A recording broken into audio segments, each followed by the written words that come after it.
On one hand, the Rangers have Joey Gallo. The Texas slugger launches some of the longest home runs in the game. And where will it land? Wow. On the other hand, the A's have Chris Davis. He's never been bashful about swinging for the fences against his Texas rival. Chris Davis with his second home run of the game. 4 games, 2 heavy hitters. Welcome to Oakland, where the A's play host tonight to the Texas Rangers. The first of 4 here at the Coliseum, and some sunshine tonight on the West Coast. Hello again, folks, and welcome into the Coliseum. I'm Dave Raymond. CJ Nikowski will be alongside here momentarily. The Rangers on the road for the first time in 2018 after a stiff test in the opener against the Houston Astros. The good news is opportunity abounds when you look at the schedule, and this takes a team through the month of April for the most part. The next 8 series, well, all of the teams on that list, save the Houston Astros, teams with losing records last season. So maybe this is a time for the Astros, or rather the Rangers, to make a move and get something going here in this 2018 season. If that's going to happen, of course, tonight it will start with one of the newest faces in Bartolo Colon. And it's good to see Bartolo Colon in a Rangers uniform and finally getting to see him make that big league start. A guy who's had a very long career, very successful career. We'll take you through the track of Bartolo Colon and when it all started back in 1997 with the Cleveland Indians. You see some time with the Expos, the White Sox, the Angels as well, but not even close to halfway there because Bartolo has also played with the Red Sox, the White Sox, the Yankees, and then you see right here in Oakland back in 2012 and 2013. He had a really nice run with the New York Mets from 14 to 16. The Braves and the Twins a year ago, and now his 11th team at the major league level, the Texas Rangers. Yeah. And you think about this and take a look at what he has done over the course of his career. 528 starts. That is far and away the most among active starters right now. The 44-year-old also has 240 wins. He is going to try to increase that number this season, of course, and a very historical number he wants to chase among Dominican-born pitchers. Okay. And always one of the more entertaining guys to watch pitch, so we're looking forward to that tonight. Meanwhile, this Oakland team, it's largely the same team we saw last year, but as is the case in Oakland typically, they have made some changes. Yeah, they usually do. A lot of roster turnover here in Oakland from year to year. Ryan Buckner coming over from the Kansas City Royals. Jonathan Lucroy, of course, Rangers fans very familiar with him. Signed as a free agent recently. And Steven Piscotty, this was a really nice acquisition for them from the St. Louis Cardinals. But so interesting as well as what they already have here. And some good young players. Matt Olson is one of those guys, 24 years old, 14 home runs for him since September 1st. A good power left-handed bat. So for the Rangers tonight, throughout the rest of the year, Matt Olson is going to be one of these guys that they're going to have to deal with. The threat of the long ball is real with Olson. Okay, well, they always like their young players here in Oakland. The Rangers, though, have some of their own. Maybe none greater than Joey Gallo. We'll put him in the spotlight when we come back.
Rangers and A's, the first of 4 tonight.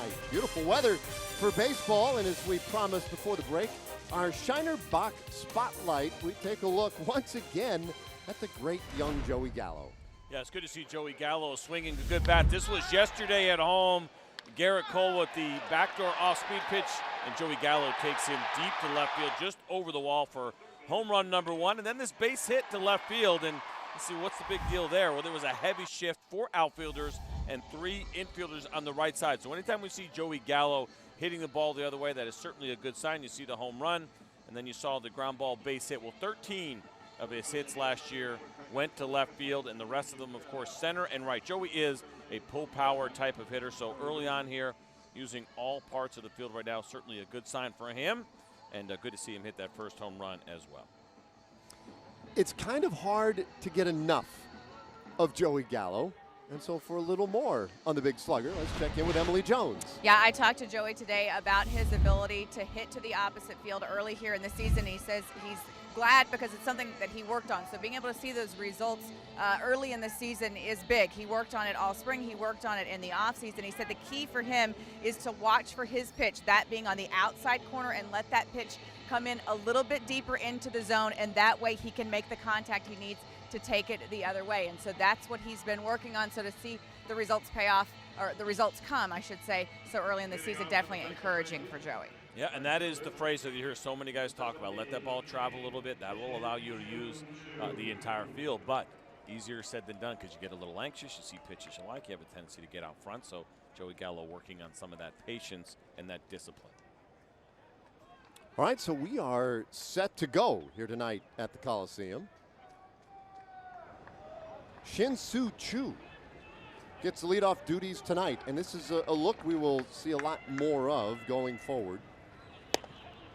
And Trigg starts him off with strike 1. First pitch, 7-0-7.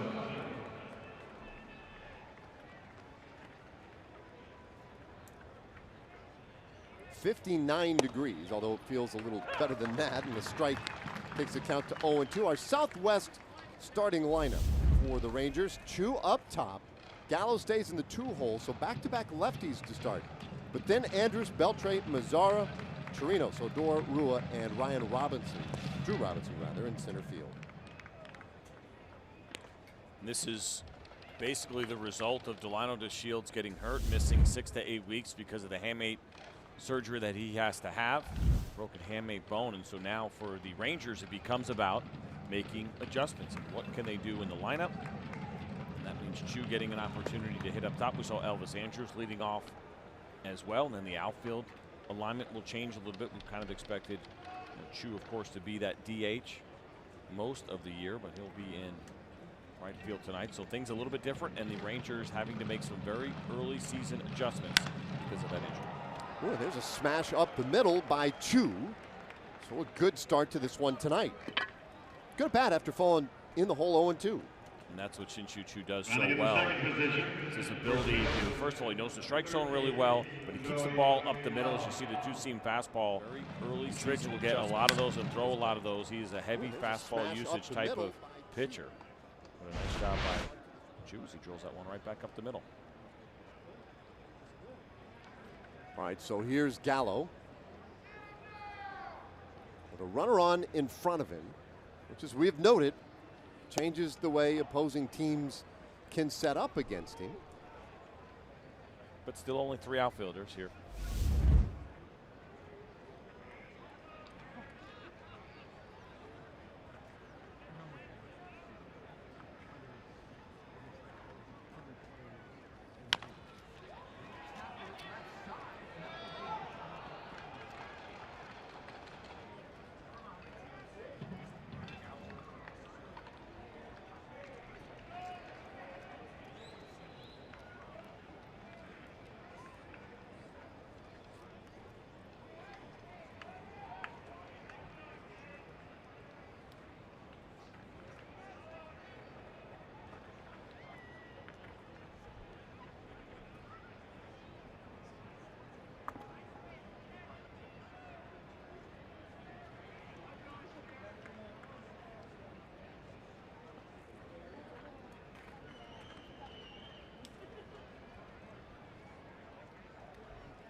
That's a tough pitch. And the two-seam fastball for Joey Gallo from right-handed pitchers is one he struggled with a little bit last year, and even going into this year.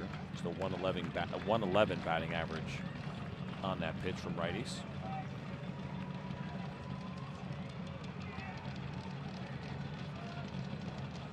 Chu with a reasonable lead at first, not going. And that's very high, 2-2. Let's take a look at Triggs in the pitch arsenal that he featured last season. 44% of the time he threw a fastball, and those are all two-seam fastballs. No four-seam fastball for Andrew Triggs. Slider 33% of the time. The curveball 23% of the time. And good news for the Rangers, who are a good fastball hitting team. Batting average against his fastball last year for Triggs, .333. There's a smash out to left field. Davis goes back, and he's able to track it down. Chu will have to return to first. Well, that ball hit hard. And Davis, that's not a routine play out there in left field. No, it's certainly not. Joey Gallo smoked this baseball to left field, and it was a line drive as well, and a good quality at bat, even though he comes up empty when it's all said and done. Take a look at this for Chris Davis. He's got some work to do. But Chris Davis, a great hitter, not necessarily known as a great defender, but he does what he has to do to get back there and haul this ball in. But my goodness, Joey Gallo all over that pitch, and a really good approach we just talked about, opposite field. And not that he's trying to hit the ball away, he's just trying to hit it hard. But you let it travel, the way that Emily was talking about earlier, and that's the kind of result that you can get. And that plays over the long term. Great early season numbers for Elvis Andrus. Had a really good series back home. Played the last two games out of that leadoff spot. Now today, drops back down into the 3-hole where Jeff Bannister and the Rangers feel he can be more productive, which is sort of interesting because the first game in the leadoff spot, he scored all three, the only 3 runs that the Rangers scored in that game. But they need him batting third with men on base in front of him because he's such a threat. Inside, it's 1-1. It's one of the great things about Elvis Andrus. We talk about flexibility and the ability for players to play multiple positions and how that works for you defensively. Well, there's also opportunities offensively. You don't want to just put anybody in the middle of the order. You don't want to put anybody at the top of the order. But guys like Chu, guys like Elvis Andrus, they can hit in different spots in the order, and you don't feel like you're losing much when you're asking them to do something maybe a little bit different and out of the ordinary for them. It almost goes unnoticed. How smooth a transition that can be when you have Elvis hitting third or first. Same with Chu. Yeah, I mean, that is, you know, we talk about the depth at various positions. There's a hole in center field. That's one that has to be addressed defensively. But the leadoff spot, the Rangers blessed to have some guys who can handle that very well. 2-1 to Andrus.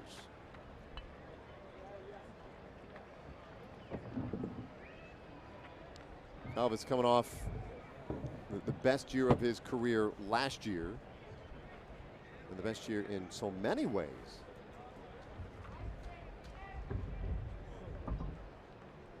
Power certainly.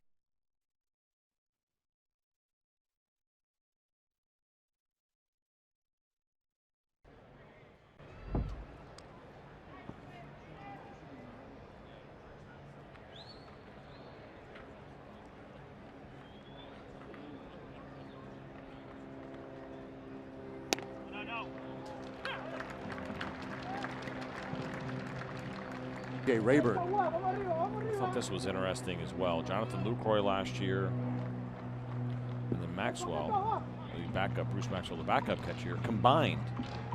These guys allowed 99 stolen bases. Now they obviously didn't play on the same team, but last year's totals were pretty high against both of those guys. So you take that along with Triggs, who had a little bit of an issue, and you can see why he's working hard to keep Chu close. This ball slapped into right field.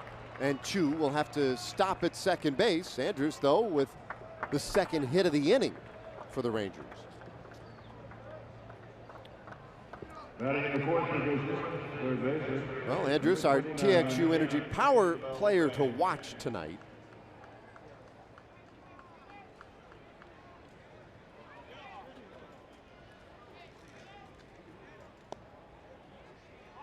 We'll see what he has done. When you talk about the shortstop position since 2016, look where he ranks. An average RBIs, stolen bases, on base plus slugging. Pretty good. You know, it's interesting because there are so many good shortstops around the league, really in both leagues, but especially in the American League. And I feel like Elvis Andrus has kind of been the forgotten guy of the group. And you look at the numbers and you realize, you know what, he doesn't deserve to be the forgotten guy.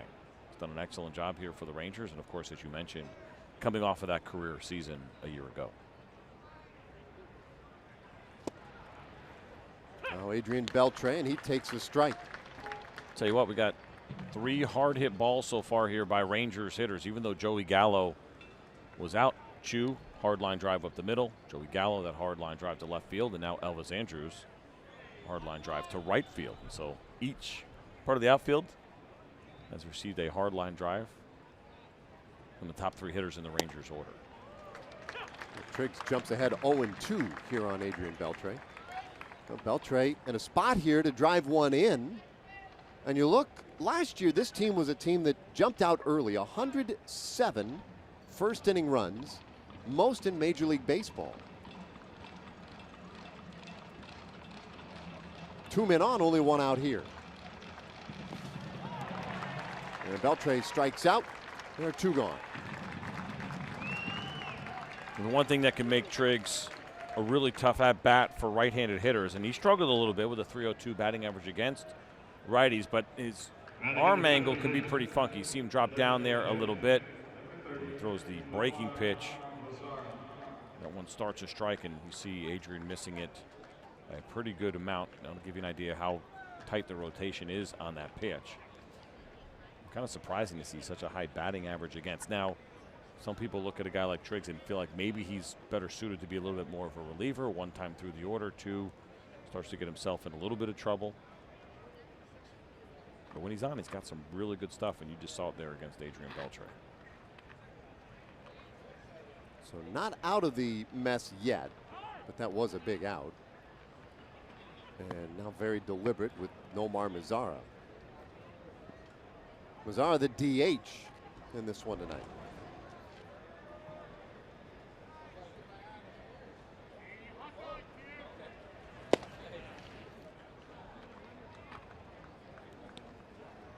Well, Mazara, a little break from playing defensively. He was 0 for 4 in yesterday's finale. 3 hits, including a home run on the homestand. Also walked, was hit by a pitch. So he was on base quite a bit in that 4-game series. He takes way outside again, 2-0. So Triggs hasn't been close either time. It's like he's overthrowing a little bit to Nomar Mazara, which when you're a sinker ball pitcher and you rely on the movement, that's the opposite of what you want to do. A lot of sinker ball pitchers will tell you that when they're a little bit fatigued, when they take a little bit off, usually that 2-seam fastball is more effective. Well, right now we've just seen Andrew Triggs overthrow a couple. When you do that, that ball has a tendency to straighten out. 2-1.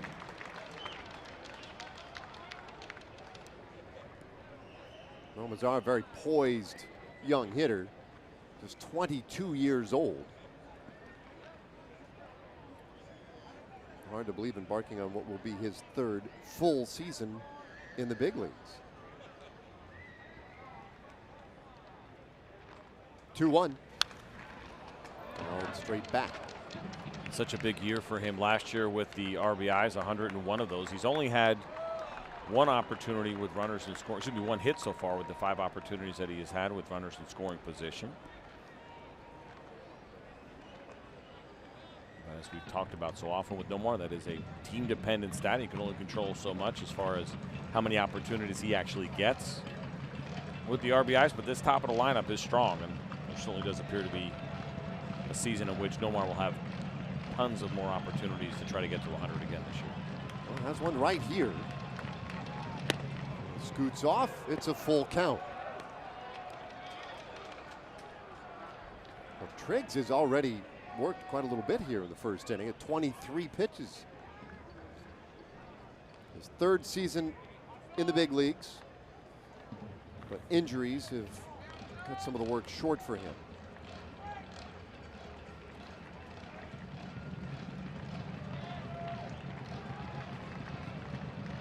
Well, the runners will be off here. The 3-2 pitch, and a swing and a miss. Strike 3. So Mazzara strikes out, and the inning is done. And so they come up empty in their half of the first. And Bartolo Colon to make his Rangers debut in a moment.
To bat. Let's take a look at the Oakland starting lineup today. Marcus Semien starting it off at shortstop. Jed Lowry, Matt Olson.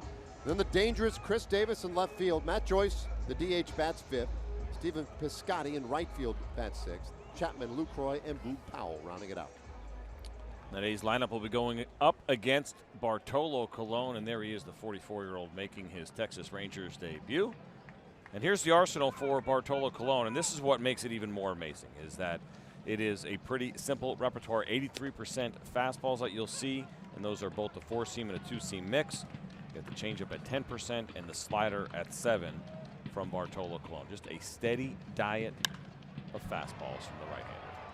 Fly ball down the right field line, a long strike on Semien. The count 0-2.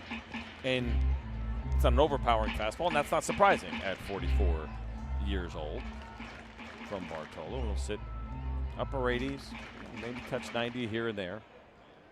But what has allowed him to have this long and successful career is his ability to throw strikes, his ability to put that fastball where he wants to. You see it there at 87 miles an hour. With some good movement. Usually pretty calm. Check swing, called strike 3. And Bartolo Colon underway as a Ranger. I mean, this is absolute paint on the outside corner. 2-seam fastball, backdoor 2-seamer off the plate. Look at the late darting movement on that pitch. That is what makes it so good and so difficult, and the velocity doesn't matter when you can put it on the corner the way that Bartolo Colon just did. So 1 gone, and he'll look at Jed Lowry.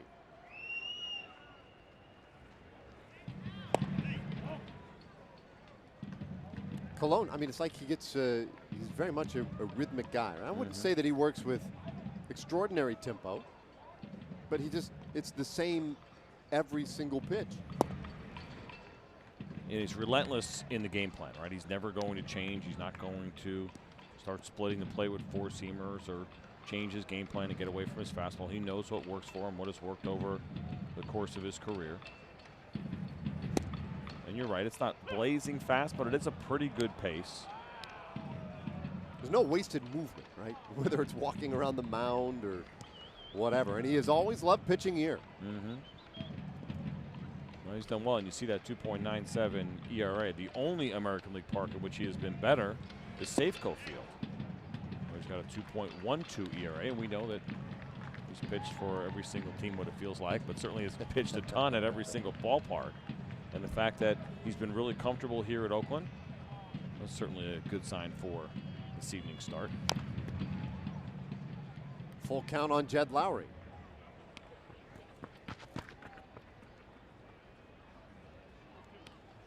Well, he's the oldest player in the big leagues. Start talking about him in the company of guys like Jamie Moyer, Randy Johnson, and others who, Tim Wakefield, I guess, recently. Ground ball, first base, Gallo right there. 2 up, 2 down for Bartolo Colon. Let's take a look at the Rangers defense, which is delivered to you by the Texas Department of Transportation. Ryan Rua in left, Drew Robinson in center, Shin-Soo Choo will be in right. It's Beltre, Andrews, Odor, and Gallo in the infield. Robinson Chirinos behind the plate, catching Bartolo Colon. And the defensive alignment, I think, becomes a little bit more interesting than maybe we expected it to be, certainly in the outfield, with Drew Robinson playing center and no Delino DeShields and Choo out there tonight. That is certainly something to keep an eye on. What happens here at this part of the season, and which guys take advantage of those opportunities, right? I mean, the way that this season was supposed to start was Delino completely controlling center field, and Ryan Rua was going to be in left, and then Drew Robinson was going to have to kind of battle for his at-bats. Well, a new opportunity now has opened up for him, and it looks like in center field. 1-1 to Matt Olson. Yeah, no question about that. It's true, and he hit a home run yesterday, so that certainly is encouraging.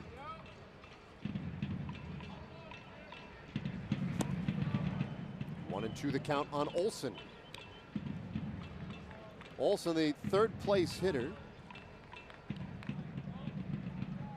He was 2 for 12 in the series against the Angels. Played 4 against the Angels here in Oakland to open the season. They won the opener on a walk-off and then lost the next 3, including yesterday, where they were shut down by Shohei Ohtani and the Angels bullpen.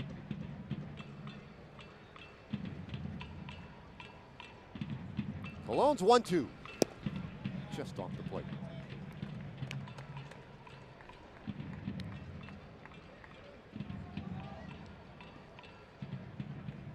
"44 years old. Colon was with the club at spring training, was released, and then re-signed at the end of spring training. Activated today so that he could make this start, and who knows, he might find himself in this rotation for a little while now. 3-2 pitch. And swinging a high fly ball out to right field. Choo appears to have room, and it's a 1-2-3, bottom of the first for Bartolo Colon. We've played 1 in Oakland.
show about Delino DeShields and the fact that he will be out for the next 4 to 6 weeks. He did have successful surgery today to remove the hamate bone in his left hand. Jeff Bannister said he exchanged text messages with Delino and said he was feeling good and that he would be ready to go tomorrow, which is of course not true, but Delino optimistic that he will be able to beat the 4 to 6 week time frame that has been laid out, guys. If he can text, why not? I mean, sounds like he's ready to me. Tap, tap, tap, Ready to tap, go. Thumbs, got everything. It is interesting that he will try to be ahead of schedule. Of course, you got to be very careful. We talk about this a lot. You got certain players you got to protect from themselves. Guys that are trying to get back too quickly.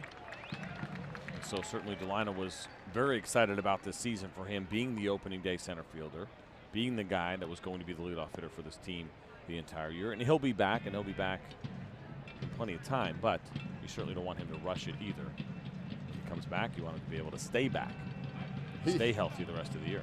I'll tell you what, man, he is determined to beat the standard timeline for that injury, though.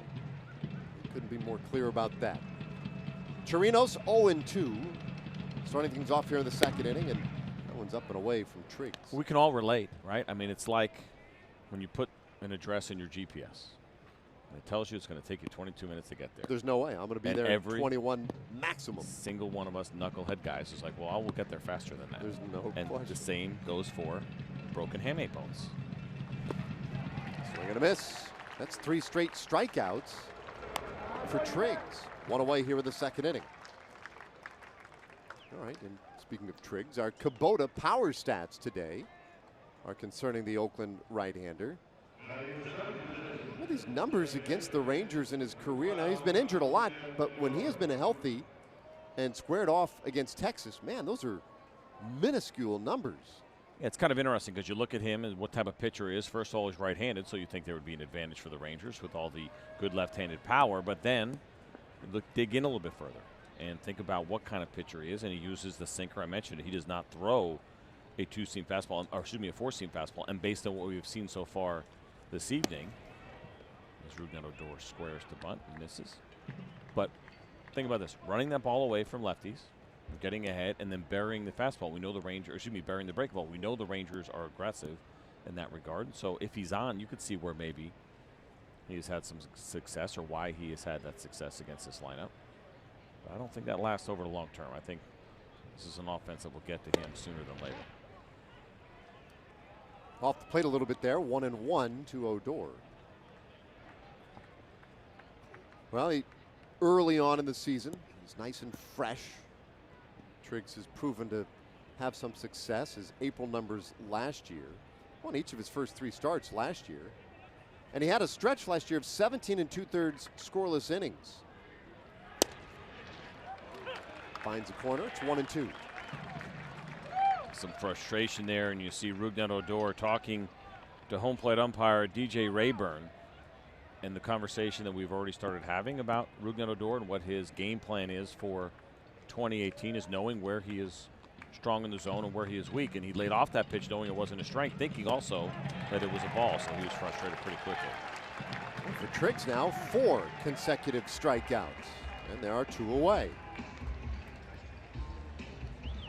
And that's the thing for these guys when they're battling, making adjustments. Joey Gallo, Rougned Odor, and you're working hard as you see Odor chasing that breaking pitch out of the zone in a 2-strike count, trying to protect. But when you're trying to make an improvement with discipline and you're working hard at it, right, making sure you know the strike zone, and then you feel like you lay off a pitch, you're almost proud of yourself for laying off of it, you know it's a ball, then the umpire calls it a strike. It's deflating, and that's where you see guys get a little bit upset and will say something because they're working so hard at controlling parts of the strike zone. Well, the base is empty. Here's Ryan Rua. Rangers had a couple of hits in the first inning, but were unable to get anything from him. And now Rua sends this one out into right. It's the 3rd hit of the night for Texas.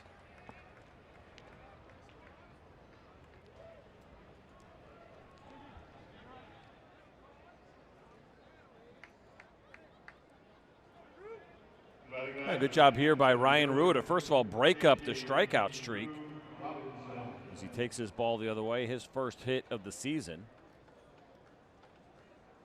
That's a good approach. I mean, right on right, and he's seen those breaking pitches. The issue you run into is when he runs that two-seamer in on righties, but you saw one that he could handle out over the plate and did a nice job of getting himself a 2-out base hit.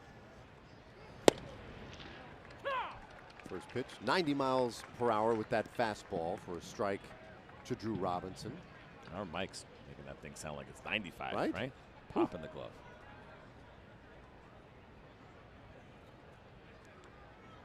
You mentioned it, Robinson with a chance now, get some regular playing time and show what he can do. Rua going, the pitch inside, and the throw nowhere near in time. Rua with his first stolen base of the season. That one stolen on Triggs. Without a doubt. And Jonathan Lucroy didn't have much of a chance at all to get Ryan Rua. And I mentioned this earlier, 15 stolen bases against Triggs in just 12 starts last year. And Ryan Rua basically got a running lead. Triggs never even looked at him. You see Jonathan Lucroy making the throw, but absolutely no chance to get Rua. Terrific jump, good read on the pitcher. So now 1-1 to Robinson. And that's way inside. The other part of that too, when we talk about the stolen bases, is these guys do their homework, as meetings all the time, especially first day of a series, but also for Steve Buechele, who's down there, right, coaching first base and having that conversation and talking about what he has seen so far. He's kind of fallen into the same habit. He hasn't looked over here very much. The times have been the same, those kinds of things. We saw him throw over to first a bunch to Chew. With 2 outs, we saw Triggs get a little bit lazy with Ryan Rua, and he took advantage of it. Robinson pops this one foul, and you want to say out of play, but it's hard here because there's so much foul territory. And you see that one ended up 1 row into the seats. Chapman legitimately had a play there. A few years ago, that would have been in play. With those added seats down the left field line. They have the same added seats in the right field line, just in foul territory there. It is massive foul territory here in Oakland Coliseum. And as one of the corner infielders, and even for the middle infielders at times that are chasing those balls, you don't give up on them because you never know when you might have a chance to get it. Swing and a miss by Robinson. Triggs strikes out the side in the second. 1.5 tonight from the Coliseum, no score.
Here in the Bay Area. No score early on. Join T-Mobile and score free MLB.tv all season long. Sign up now at T-Mobile.com/MLB. And here we go in the second inning. Chris Davis starting things off for Oakland. Davis, Matt Joyce, and then Stephen Piscotty against Bartolo Colon. 1-1. Now you look at the career numbers. Anytime you get ready for a start like tonight, you want to see, well, How does Cologne do against various individuals in this lineup? 1-2 the count. And when the Rangers are playing the A's, you just want to see, how is this guy done against Chris Davis? Yeah, that's right. Can anybody stop Chris Davis? Now, Davis and Cologne have only squared off 3 times. Well, he can become a true Texas Ranger right here if he can hold Chris Davis down. Of course, Davis, over the course of his career, 37 games played against the Rangers, he is a .310 hitter. You see it there. 18 home runs, 38 RBIs, a ridiculously high OPS. And so Bartolo can get him out, quite possibly a statue in Arlington next week. Ground ball, shortstop. Long throw for Andrus. In time, 1 away. Well, that's a great start to keeping that man down tonight. Take a look at the replay here. Bartolo Colon looking to throw that fastball down and away, and actually came back over the middle at 88 miles an hour. But again, it's the late movement. It really is fascinating to watch. And really putting on a clinic has Bartolo Colon over the course of his career, and especially toward the end of his career. I say end. I don't know if it's ever going to end, but on the back half of his career, I'll assume he's at least halfway done. But the way that he uses the fastball, and more and more guys, as the velocity goes, to back away. You see the usage go down. CC Sabathia, a good example. That slider really came around the last couple of years, and he was able to keep it going, become a very good, or continue to be a very good and usable, serviceable major league starter by getting off his fastball, going to something else a little bit more. Well, Bartolo Colon continues to throw that fastball, but it's the pinpoint command. The movement is fascinating. I know sometimes movement on the fastball is hard to pick up on when you're watching a game on TV, especially the way cameras are set up. There's a handful of stadiums where the camera's right behind the pitcher, and you can really get a good, strong appreciation for the movement. Well, this one hit well to center, but not well enough. And there are 2 away. Joyce retired. But here's the frustrating part, right? We've heard earlier, Jeff Bannister had talked about how he loves having Bartolo Colon to mentor some of these other guys, right? Fantastic, without a doubt. But movement on the fastball is not, you can teach it a little bit, but it's not an automatic, right? It's not, you can just say, well, hold the ball like this and throw it the way I do, and you'll get the same movement, right? It goes back to, the Mariano cutter. Every reliever that ever was in the Yankee bullpen, and probably not even in the Yankee bullpen, always asking, show me that pitch, show me that pitch. And nobody would be able to throw the cutter as good as Mariano. Same thing with the 2-seam fastball. There are a lot of good 2-seam fastballs in the league, but Bartolo can't just go to, say, Matt Moore, who throws predominantly 4-seam fastballs, and he's, oh yeah, here's how I hold it, you just do it. I mean, there's something about the angle in which you throw, the way the ball rolls off your fingers. You can play with finger pressure here a little bit, but it is not something that is an automatic, easy thing to teach, because if he could, I believe every Ranger pitcher would be throwing that 2-seam fastball right now. 0-2 to Piscotty. Strike 3 called, his second strikeout of the night. 2 perfect innings, authored by Bartolo Colon. Well, unbelievable to see these 2 strikeouts so far from Bartolo Colon, and this one, very quick work of a good right-handed hitter. There it is, 2-seam magic right on the corner for Big Bart.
You bring your dog for Bark at the Park.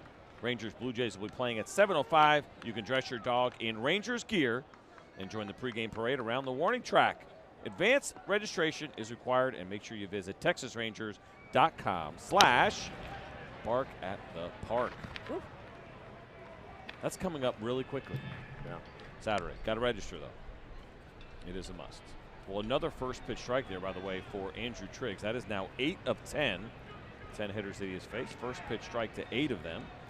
And that's right around 75, 80%. I mean, he's doing a really nice job. Just making sure you're paying attention, Dave Raymond. Off the plate. And what's interesting about that to me, though, is that there are times, like that last pitch, not very close. There are times when it looks like he has a little trouble commanding it, and yet here he is, 8 out of 10 first pitch strikes. Yep, yeah, that's right. I think it's a good point. It's kind of unusual. It's all or nothing, it seems like, so far here for Andrew Triggs, at least in regard to command. And you were talking about, and we showed in our Kubota power stats, what he has done against the Rangers over the course of his career. This is an interesting note here. His first 2 starts, 7 strikeouts in 11 and 2/3 innings. So far, 5 strikeouts in just 2 1/3. 2 1/3. So that's, I mean, it's impressive. We're not thrilled about it, but it is impressive nonetheless.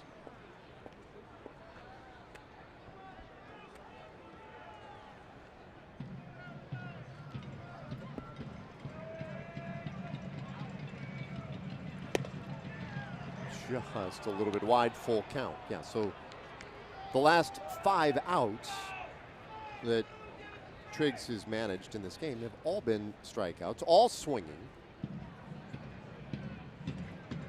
Rua broke up the run with a base hit to right field. And that one is outside. There's ball 4. So the first walk he has issued tonight.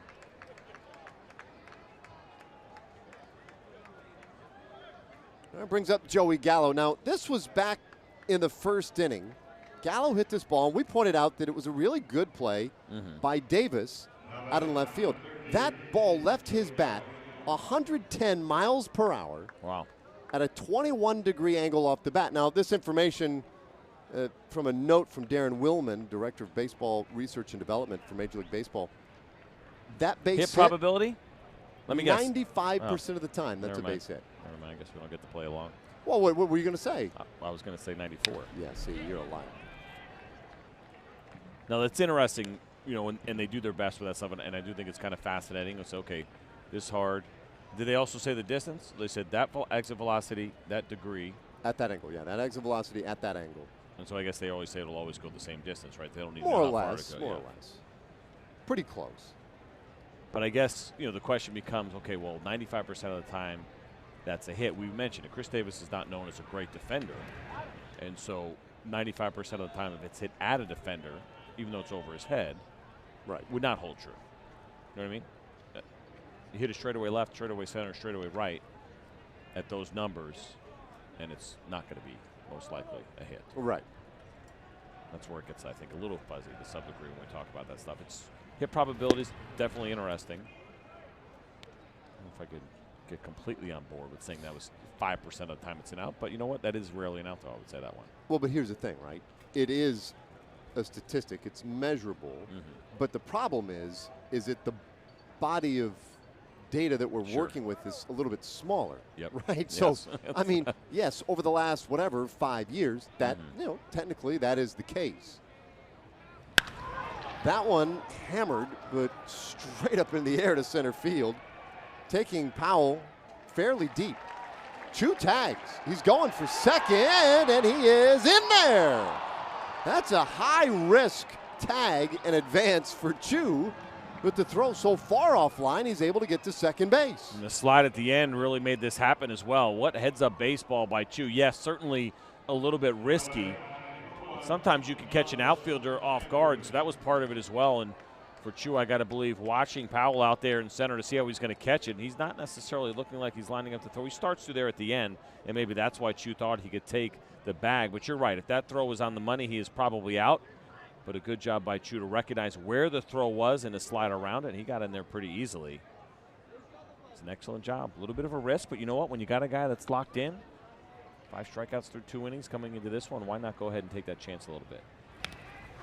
Andrews fouls off strike one. Well, clearly there's a scouting report on the defensive capability of the outfielders as well. And, you know, Powell's throw, not a real good throw. No, he did do a good job, though. I wasn't sure at first. I thought maybe he caught it flat-footed, but he didn't. He got behind that ball and was ready to throw it.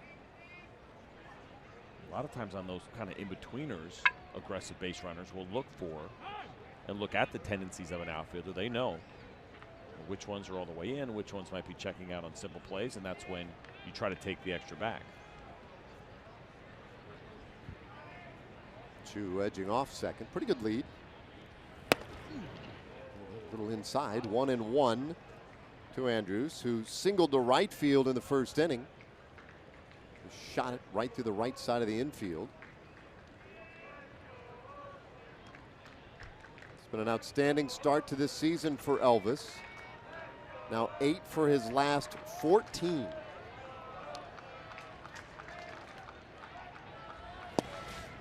That's 2-1.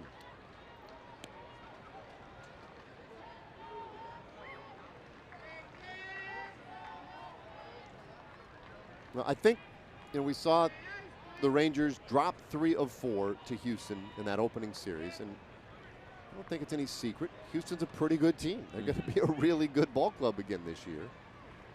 And we saw the offense at times struggle some.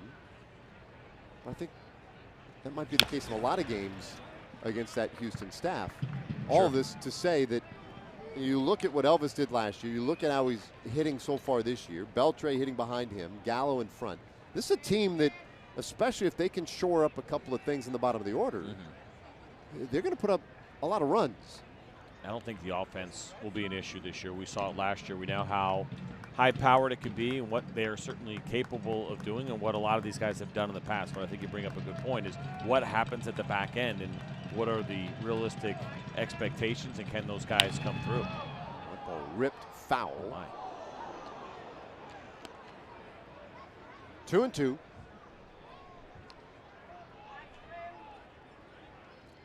And as we mentioned earlier, with Delano DeShields out, opportunity opening up for some guys. I think that means Drew Robinson right now, and he gets near the bottom of the order. And can he run with it in the meantime? It's the one thing, listen, you never want to see one of your teammates get hurt, but it does mean opportunity for somebody else. Full count.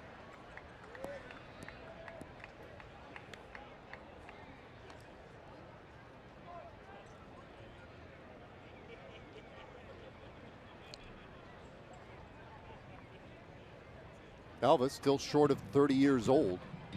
Kind of hard to believe. It's amazing. Thursday was his 10th straight opening day start at shortstop.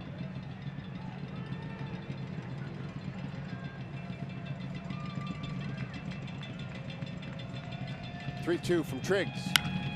The swing of that ball is hit well out to center field. Powell has to get deep out there. That will allow Chu to tag again, this time head to third, but there are 2 out. All right, so it's going to be up to Adrian Beltre. First, though, a Chevy game break as we check in with Rick Renner.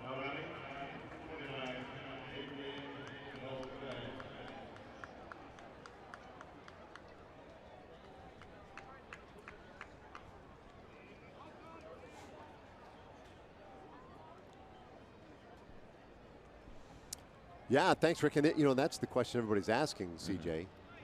Can the Pirates go 162-0? It is, you know, sports radio right now lighting up, not just in Pittsburgh, but around the country. Yeah. And the other question they're asking is, are we a better team without Garrett Cole and Andrew McCutcheon? that's the other part of this that doesn't make a lot of sense. Get rid of your MVP and your ace, and you know, we're just going to win every game now. Every single one. It's awesome. Oh, if it were that easy. 1 strike pitch to Beltre, and he'll hit this one to the ground third base. Now that's a long throw for Chapman, but they get Beltre, and the inning is done. Rangers leave a man in scoring position. We've played 2.5, no score.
Well, Matt Chapman will start things off in this third inning for Oakland. Bottom third of the order, Chapman, Jonathan Lucroy, and Boog Powell against Bartolo Colon, who's retired the first 6 batters he has faced. And just like that, he has jumped ahead of Chapman 0-2. Chapman has hit safely in each of the last 3 games. He was 0 for 4 in his first career opening day start on Thursday against the Angels, but has 4 hits since then and fouls this one back. Count stays 0-2. So now out of the 20 batters faced combined in this game, we've seen 16 first pitch strikes. These guys are coming out, firing strikes early, getting ahead. Good command of the fastball when it's in the zone. For Triggs, when it's out of the zone, it is way out of the zone. But other than that, these guys have been pretty locked in. Chapman sends this one deep out to right center field and gone.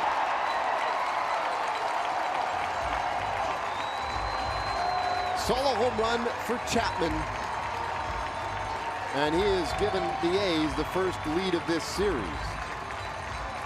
Chapman's second home run of the year. And, you know, we were talking earlier about the dangerous Chris Davis. Chapman did a lot of damage last year, too. Let's see the location of this pitch. Bartolo Colon, I'm not even going to say he missed up. He was just trying to put the ball down and away, and instead it was middle away. And you got to give credit where credit is due to Matt Chapman taking that fastball the other way and doing it with some power. It's a pretty impressive home run against Bartolo Colon. So now Lucroy, and he takes strike 1. Last year, Matt Chapman hit .389 with a couple of homers and 8 RBIs in just 10 games against the Rangers. So he's proven to be a tough test for Rangers pitching, just as Chris Davis has.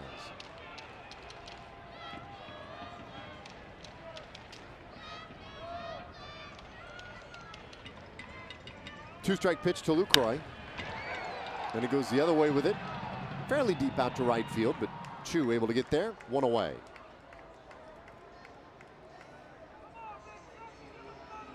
So that home run went 390 feet. Also went over one of the high walls out here. They go 15 feet high out there in the power alleys. Well, it's one of the rare ballparks in baseball where at the power alley mark, the fence actually comes in a little bit. Yeah. And significantly, right? 362. I mean, it is an even field all the way around, but those 362 markers are pretty much your power alley gaps.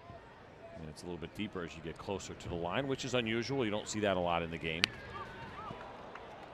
Powell drops a bunt, foul. 1-1. There's the 362. I mean, I'd say that's right about your power alley, maybe a little bit to the right of it, but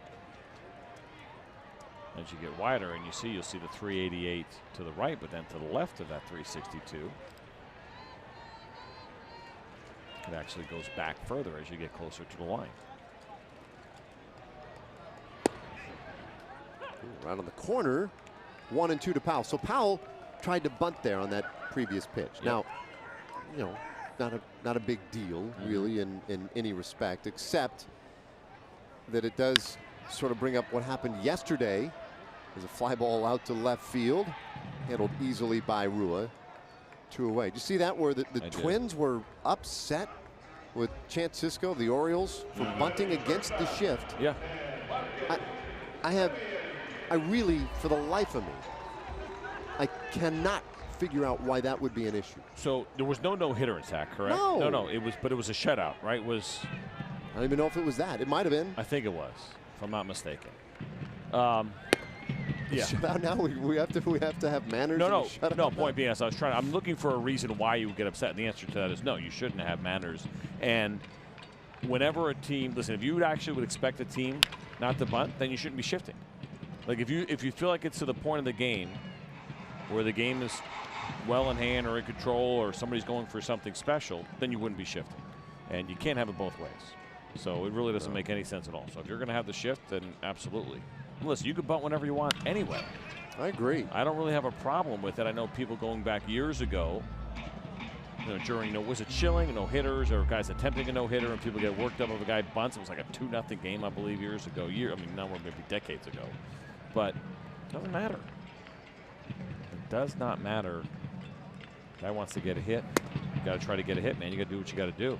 Yeah, especially when you're talking about, you know, a close game like that. Like, let's say a guy has a no-hitter or a perfect game or whatever, and it's 2-0, even 3-0. So what? Absolutely the bunt's in play for me. Yes.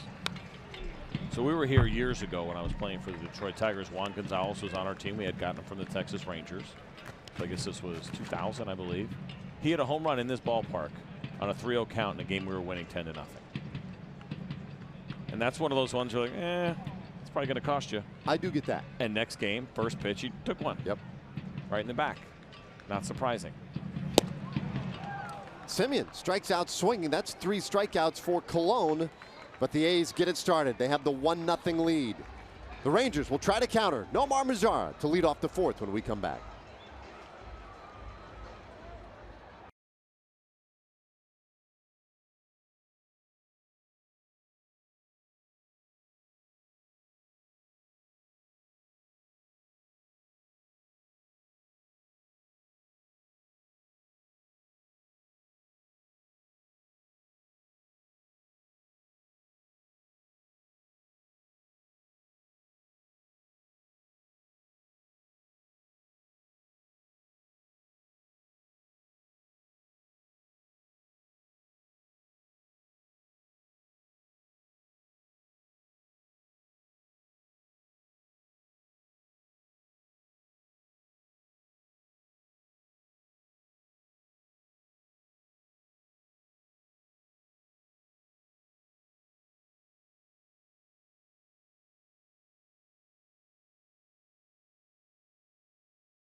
Rangers baseball is always on with MLB At Bat. The app will keep you connected every day with live radio calls, video highlights, stats, breaking news, and more. Download MLB At Bat now. It's your #1 Rangers app. Well, here we go in the 4th inning. Nomar Mazara starting things off here. Nomar struck out back in the 1st. One of 5 strikeout victims so far for Andrew Triggs. Good to see Triggs finally miss the strike zone on his first pitch. He had thrown 8 straight first pitch strikes. Cruising along pretty well. Let's see if the Rangers can disrupt that timing and get that run back. What a laser to 3rd, and Chapman right there. Mazara retired to start the 4th inning. Not much more you can do than that. No, and it's been a couple of times now where the Rangers are hitting the ball hard, but right at somebody, and a nice play on the backhand and a perfect throw to get Mazara in plenty of time. That is frustrating. So now here is Chirinos, also 0 for 1 with a strikeout. Robinson batting 6th tonight and looking for his first hit of the season.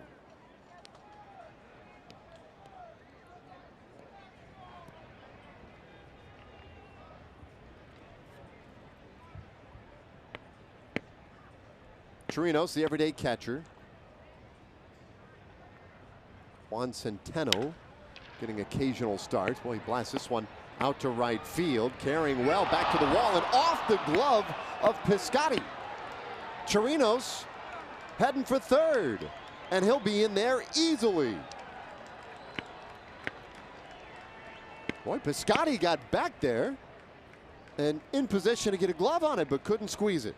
Yeah, this ball just kept carrying and carrying. Robinson Chirinos squared this ball up. Here's the pitch. And it's a fastball down the middle from Triggs, and a good approach as you see Piscotty getting closer and closer. And should definitely go down as a hit as you're going to see him in the air. I think he thought he was closer to that wall than he was when he went to catch it. Anytime a guy leaves this, you think him an error? Yeah, the E9. Oh,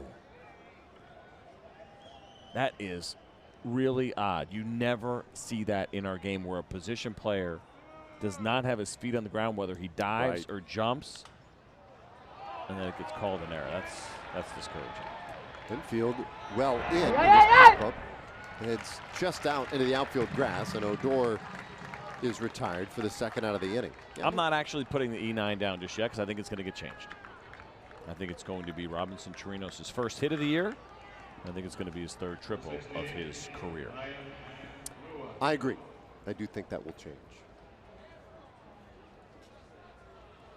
Well, 2 gone. Either way, he's at third base. That's the good news. And he's got that tying run with him. So here's Rua, who had a base hit in the second inning. Rangers 0 for 5 with runners in scoring position so far tonight. And, you know, going back to that series back at home, the Rangers are 3 for 25 in run scoring spots. It's a little alarming. Triggs yanks out one off the plate, 2-0. Yeah, a little bit of a slow start in that regard. I do think it's definitely a trend that will not continue with this club, but it's a matter of time is when they get that going a little bit and getting those big hits in big spots. They play Rua straight up on the infield, and he shoots this one out to center field. It is sinking fast, but caught. Great defensive play by Boog Powell to take one away from Rua and to keep a run off the board for Oakland. It's amazing to watch these Rangers hitters hit balls hard and turn into outs. Nice play by Powell and an unfortunate break for the Rangers.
A home run in the third. He'll get the 2, 3, and 4 hitters this inning from Oakland.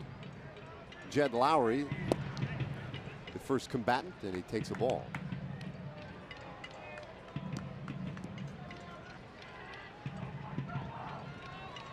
Cologne's pitch count at 45. So in pretty decent shape so far. Lowry pops this one up.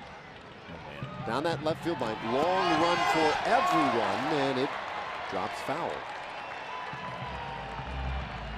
Well, you can see what this is going to be a little bit of a problem. We talk about all the room that we have here in the Oakland Coliseum, but this would have been in play really in any ballpark, but it was just hit in a perfect spot. My concern there was potential collision because all three guys got there around the same time. And what is so difficult about this is talk about communication all the time, but each of those guys might have been able to make a sliding or diving play at that ball, but they weren't going to know it until the last second. You don't want to call that ball until you know I have a chance. Obviously, nobody can get under it camped. And so you get in that spot where, because multiple guys are going after it, nobody can really call that. They're asking for trouble at that point. That's a tough one. 2-1 now on Lowry. Let me ask you, as a pitcher, when you see that, because off the bat you're thinking, well, it's a foul ball. It's not going to be in the seats. It's kind of a gift for a pitcher, right? I mean, that's a nice one. You're like, oh, cool. Bouncer right back to Cologne. Just have to do it himself. One away. I don't think you get too discouraged about that one. I think you look at that and you say, it's just some bad luck. And right now, for what it's worth, I mean, the Rangers, I think, have had some bad luck. Last inning, they had balls at 102 and 104 miles an hour that turned into outs. And even the Robinson Chirinos triple that was called an error was hit at 103. So they've been hitting the ball hard. And Joey Gallo's done it a couple of times as well. And then on the opposite side, you get a guy off balance, hits a little pop-up down the left field line, and just lands in the right spot for a foul ball. And so I don't think you get too discouraged about that. The only time I think with pitchers is when they feel like it should have been an out. Line drive by Olsen for a base hit. Just the second hit tonight for Oakland. I also think the reality is for Bartolo Colon, I mean, he is so emotionless on the mound. Right. Not that he doesn't care, but I don't think much bothers him at all. I mean, I can't think of a time over the course of his career where he showed a lot of emotion on the mound.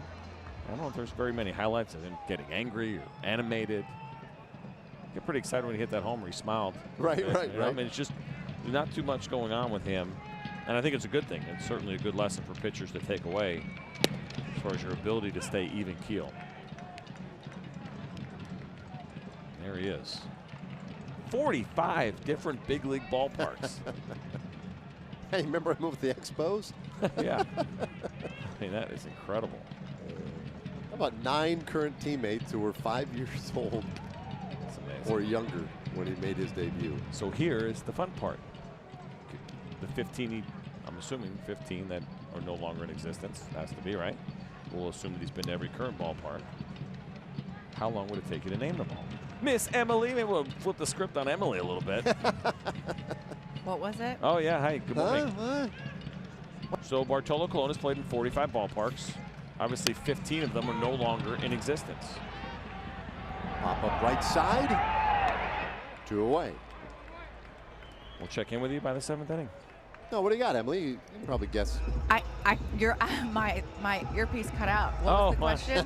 Which ballpark has he not? Well, there's 15 ball. He had pitched in 45 big league ballparks. We will assume, of course, the current 30. Right. He has pitched in all of them. What are the other 15?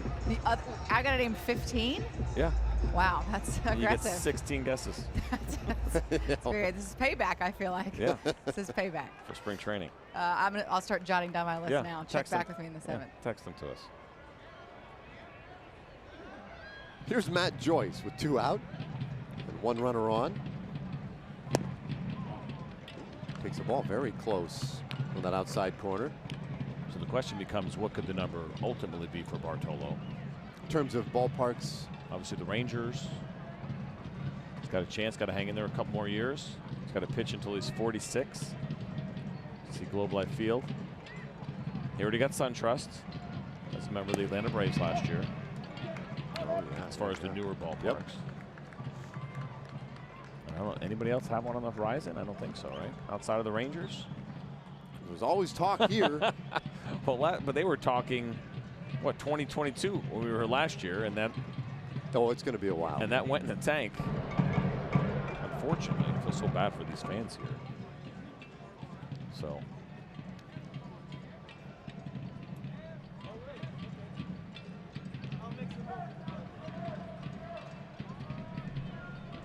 So Crosley Field, as far as the ones he pitched in.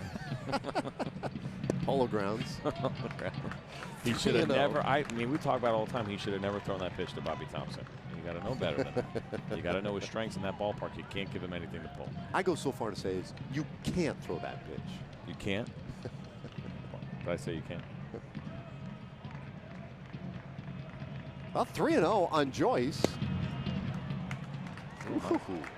I'll tell you what, a lot of close offerings in that at bat. Joyce, really good job of laying off them, draws the walk, 2-minute board for Piscotti. All right, Emily, have you come up with some ideas? No, I haven't come up with any ideas, but I did want to pass on a little nugget on Bartolo Colon. When you talk to the coaching staff about what this means for him, is it just a spot start? Is it an opportunity? You know, they say, we'll wait and see what happens here tonight. But one thing they do know that they got from him was the time that he spent with this team in the clubhouse during spring training. And the coaches commented about how his locker was right outside the coaches' locker room, and they had to oftentimes go around because there were always guys scattered around his locker. Batters, hitters, pitchers, it didn't matter. Everybody wanted to get, soak in some of what Bartolo's been doing for the last, 25 or so years. That's a good point. And players gravitate to players that have been there and done that, that have been successful, that like sharing their experiences. And good players and good young players understand the value in that as well. Trying to learn what they can from guys that have been through it all. Certainly Bartolo Colon has been through it all. 0-2 on Piscotti. I think that goes back to a conversation we had last year, Emily. CJ, we talked to some of the young pitchers in the bullpen last year who even they suggested wouldn't hurt to have a little veteran presence out here sometimes. And it's so interesting because that's the opposite trend of this game, right? Yeah. It is harder to get some guys. So Jason Grilli coming over last year was a really welcome addition into that bullpen with the Rangers.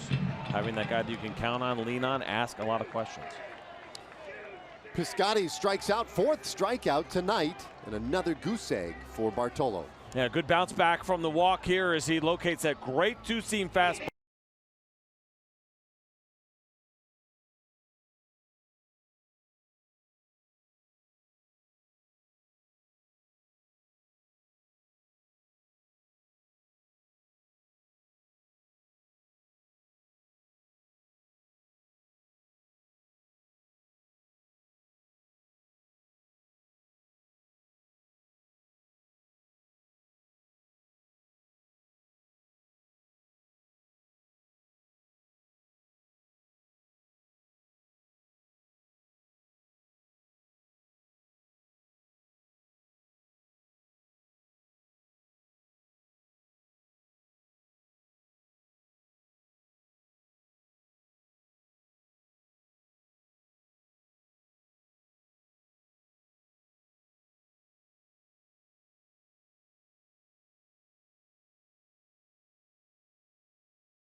On Sunday, April 8th at 2:05, it's Rangers, Blue Jays, and the first 7,500 fans, 13 and under, will get themselves a Rangers pocket tee, courtesy of Dasani. Get your tickets at TexasRangers.com or call 972-RANGERS. Good job, CJ. Thank you. Excellent work. 5th inning. Robinson, the 9th place hitter, leads things off here. Rangers with base runners in every inning. They've had men in scoring position in every inning, but so far held off the scoreboard.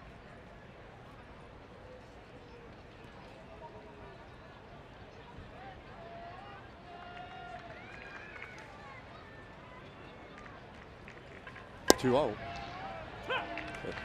There's a strike on the inside corner. It's interesting. Look, I don't know if it's by design or if it's just good fortune tonight.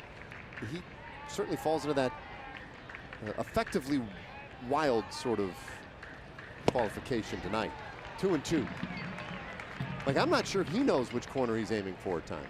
No, and usually when you see that, it's, you know, we talk about guys being effectively wild. It usually means in making guys uncomfortable. A lot of what Andrew Triggs has done tonight is missed on his arm side to the lefties, which hasn't necessarily moved their feet or made them uncomfortable. Well, kind of puts it in the back of your mind, I guess, there a little bit. Well, he's allowed 1 walk so far tonight. Bob Melvin, the skipper here in Oakland, looking on from the dugout. 3-2 inside, and there's ball 4. So the second walk allowed. And now a word from our friends at Southwest Kia. Now batting, right fielder, number 17. All right, lead man on here. It's the 3rd time in the first 5 innings the Rangers have had the lead man on. And the top of the order, Shin-Soo Choo has a single and a walk so far tonight.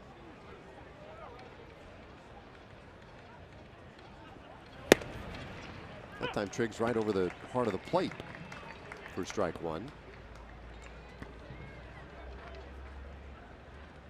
see the numbers there for Choo. A lot of conversation today after Andrews had served as the leadoff man the last 2 games. Choo taking over today.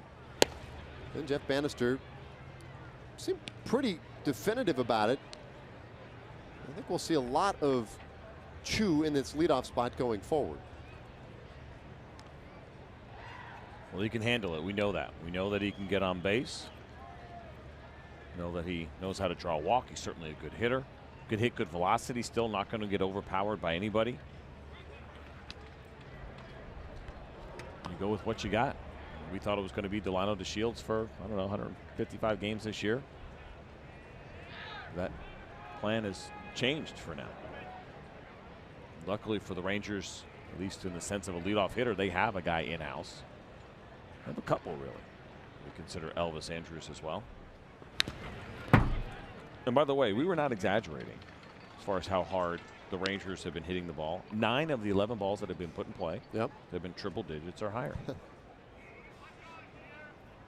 What is the, yeah, I don't mean to put you on the spot here. Yeah, average. Yeah, average mid-80s, I think. Exit velocity. I think it's like 87. I can get that right? for you. Yeah. Take me a little while, but I can get it for you. As if I had nothing else to do. Thanks, Dave. 1-2. Just want to channel your energy in positive ways. If you put a ball on a tee and allowed me to whack it as hard as I could I hit it 80 miles per hour off the tee? Nope. Nope. I was going to say 48 to 52. Come on. Expect. Yeah. That's what I believe. Hey, just being mean. A little bit. Runner goes. Swing and a miss. Throw down to second. No. Not in time. Robinson got in there around the tag. It was close. But a good slide by Drew Robinson. And he has his first stolen base of the year. Yeah, this one was really close. And Drew Robinson did a good job, looked like of getting his hand in there pretty quickly, and looked like a pretty good throw from Jonathan Lucroy. Let's see it here. There's a slide head first. And yeah, he gets in there, left hand in just in time. As Chu swung through that pitch on the high fastball, Jonathan Lucroy had a good pitch to work with. The short hop is what cost him. Had he gotten that throw all the way in the air, and it might have been a different story.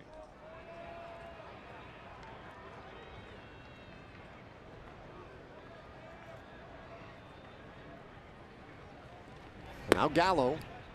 That one up and away. Gallo's first 2 at-bats. We talked about it last time he came up. The first at-bat, he just blasted one to left field. But it was for an out. And then last time, hit one 360 feet off the bat, well in excess of 100 miles per hour for an out. So the league average last year for all batted balls, exit velocity, 88.7 miles per hour. 86.7 miles an hour. I just told you it was right around there. Okay. 1-1. You went with a lower number. I did? Well, that your guess was a lower number. I say 84, 85? Yeah, or 83. But listen, I'm not. So what'd you say? With all these numbers were thrown around, what was it? 87 miles an hour was the average exit velocity of the, according to this, 127,550 balls put in play last year. Whoa.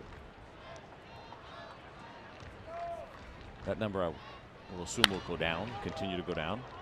With all How the about- strikeouts, right? So Jason Stark, one of my favorite baseball writers, covered the game Agreed. for so many years, and had a piece today on theathletic.com, and I appreciate you alerting to me that article today. That's why I'm here. He is so good with that stuff, but one of the things he was pointing out is the number of actual balls put in play over the course of the season continues to drop dramatically. Yep. Well, you figure, listen, 40,000 plus strikeouts, which was a record for our game in 2017. Something has to give there, which means less balls are going to be put in play. And his point was, you know, we used to have a great time every night reviewing the top defensive plays you'd see, you know, around Major League Baseball. And that is one of the most entertaining parts of the game, to see guys make spectacular defensive plays. But you don't see nearly as many great plays anymore because there just aren't the opportunities. It's a home run, a walk, or a strikeout. Hard to make a play on the home run. Indeed. Can't do much on the walk or the strikeout. So, nope, the game has changed, and so from that standpoint, it's interesting because, I don't know, you got to be careful, I think, as you move away from the game, and we have this unbelievable view of the game, and you sometimes think about those opinions that you form watching the game, but I feel like defense. there's a hard hit ball. This one into right field. Base hit. Around third base, Drew Robinson. Here comes the throw to the plate. It's cut off. And this game tied at 1 on the Gallo single to right field. Well, finally, a hard hit ball pays off for Joey Gallo as he continues to have good at-bats and got himself a pitch that he could handle and pull, and he found a hole on the right side to be able to get that ball through. We'll take a look at it here. Here's the pitch, two-seam fastball from Triggs that is up over the plate.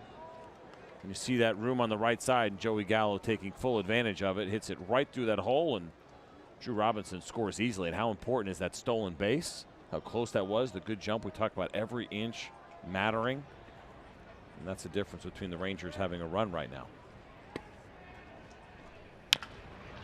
Now Andrews, slow chopper third. Chapman's been busy. Had to double pump that one, but managed to get it over to first in time. Takes care of Andrews, and there are 2 gone. So my point real quick that I was trying to make is that you wonder a little bit about defense. There's still great defensive players, but I think even in the outfield, I feel like defensive outfields have maybe taken a little bit of a step backwards, or maybe not trending in a positive direction, and you start to wonder, will teams not put as much value on defenders because not nearly as many balls are being put in play? I mean, you still have to go out and play defense. You have to be able to do it. I think most winning teams do play pretty good defense, at least respectable defense. But you wonder, as you sit there and teams go through what they value more and what they don't based on the trends of the game, does the value of a defensive player maybe start to go down a little bit because less balls are put in play? Beltre 0 for 2 today. Yeah, Not that you want bad defenders. No, of course You know, not. But it's like, you know what? We'll take the home run strikeout guy now more than ever because that's okay. And if his defense is poor, well, so be it. We can live with it.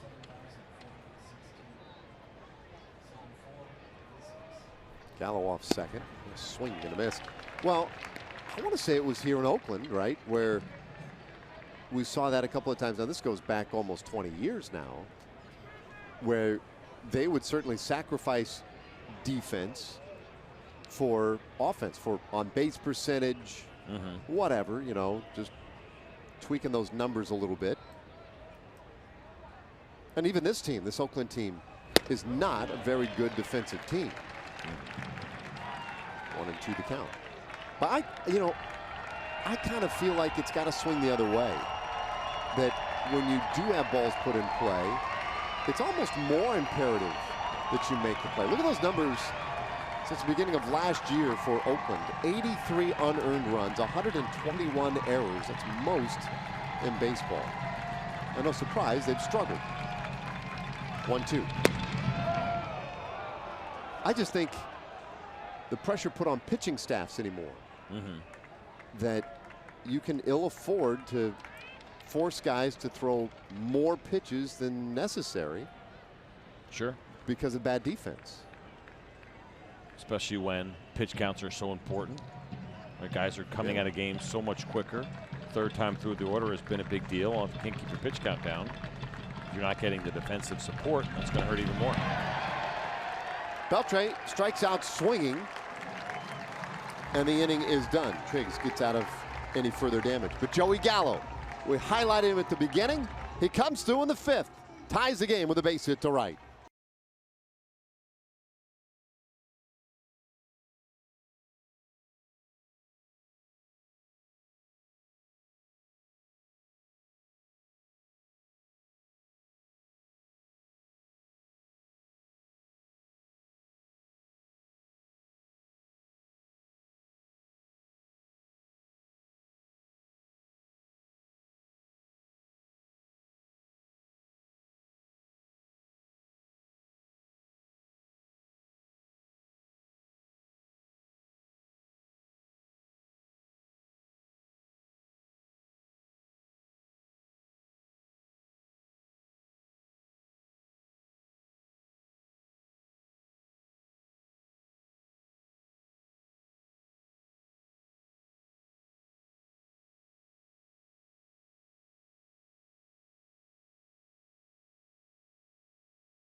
Bottom of the order in this 5th for Oakland.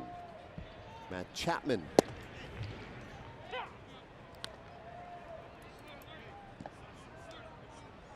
Yeah, the home run in the 3rd. We mentioned it at the time. He was a tough out last year for the Rangers. High strike in the count, 0-2. So, you know, it seems like there were a lot of questions about Bartolo Colon when we were at spring training. People were like, well, yeah, I don't know, you know, see if he can make this team. And we watched him a couple of times in spring, and I thought, well, I don't know, he gets outs, right? I mean, it seems like kind of a good thing. Throws strikes, that's kind of cool. Yep. I get it that he's 45 years old, or 44. But here he is again tonight. That one just missed, 2-2. And I mean, he's pitching well. He is. He has value. There's no two ways about it. And you get the impression that it's kind of game by game how things develop here for the Rangers. But the reality is, it's a good game tonight. And if you have to make any kind of roster move, he's probably going to go somewhere else. I don't think you want to necessarily lose Bartolo Colon. We're just speculating. We don't know what the plans are and everything else. But I look at Bartolo Colon as a guy that has value. And the guy that, okay, if Martin Perez comes back and he's healthy like we expect him to be, and you run out of room in the rotation, I'd find a way to keep him in the bullpen as well. He seems like he's pretty open. Flexibility. Hard ground ball up the middle. Diving stop by Andrews, but he'll have no play. Couldn't come up with it cleanly, and Chapman is on to start the 5th inning. This ball was hit pretty hard on a full count. You know Bartolo Colon is going to come at you as Elvis Andrews dives for that ball, just misses it. I'm not sure if he would have had a play anyway if he caught that ball cleanly. It would have been really close. Chapman got down the line pretty well in that spot.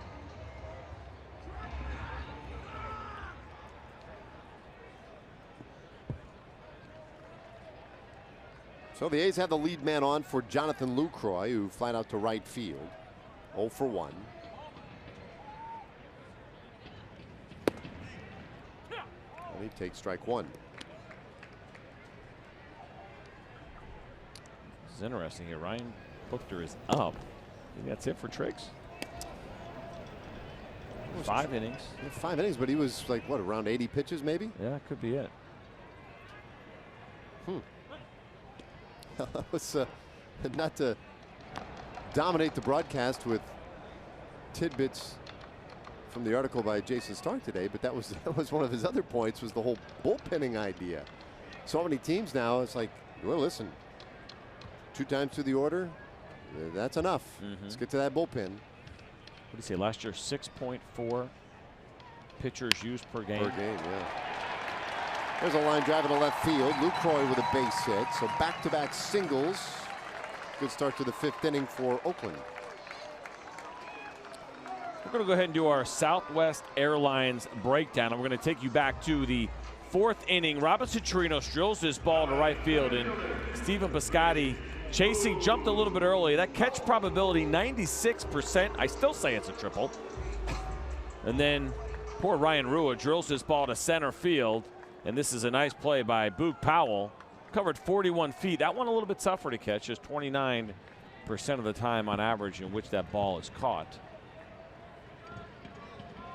So you get an idea of how we use these metrics and what's expected of players and plays that should be made. You say, okay, well, you know, a lot of times on a diving play, well, was it a great play? Or did the guy just make it look good? Right, the old Dave Raymond, routine fly ball, but you catch and dive.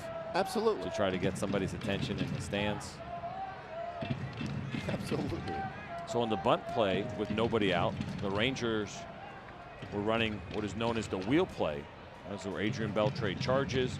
Elvis Andrus was sprinting in front of the runner to cover third. The idea there is to really try to cut off the run at third. We'll see if they try to run it again. Yep, there they go. Wheel play. Whoa! My, look at this. Gallo has it, and he'll get the out at third base. Wow. Now that's something you don't see every day. And you see Joey Gallo smiling in relief. One, that he didn't get killed by that ball.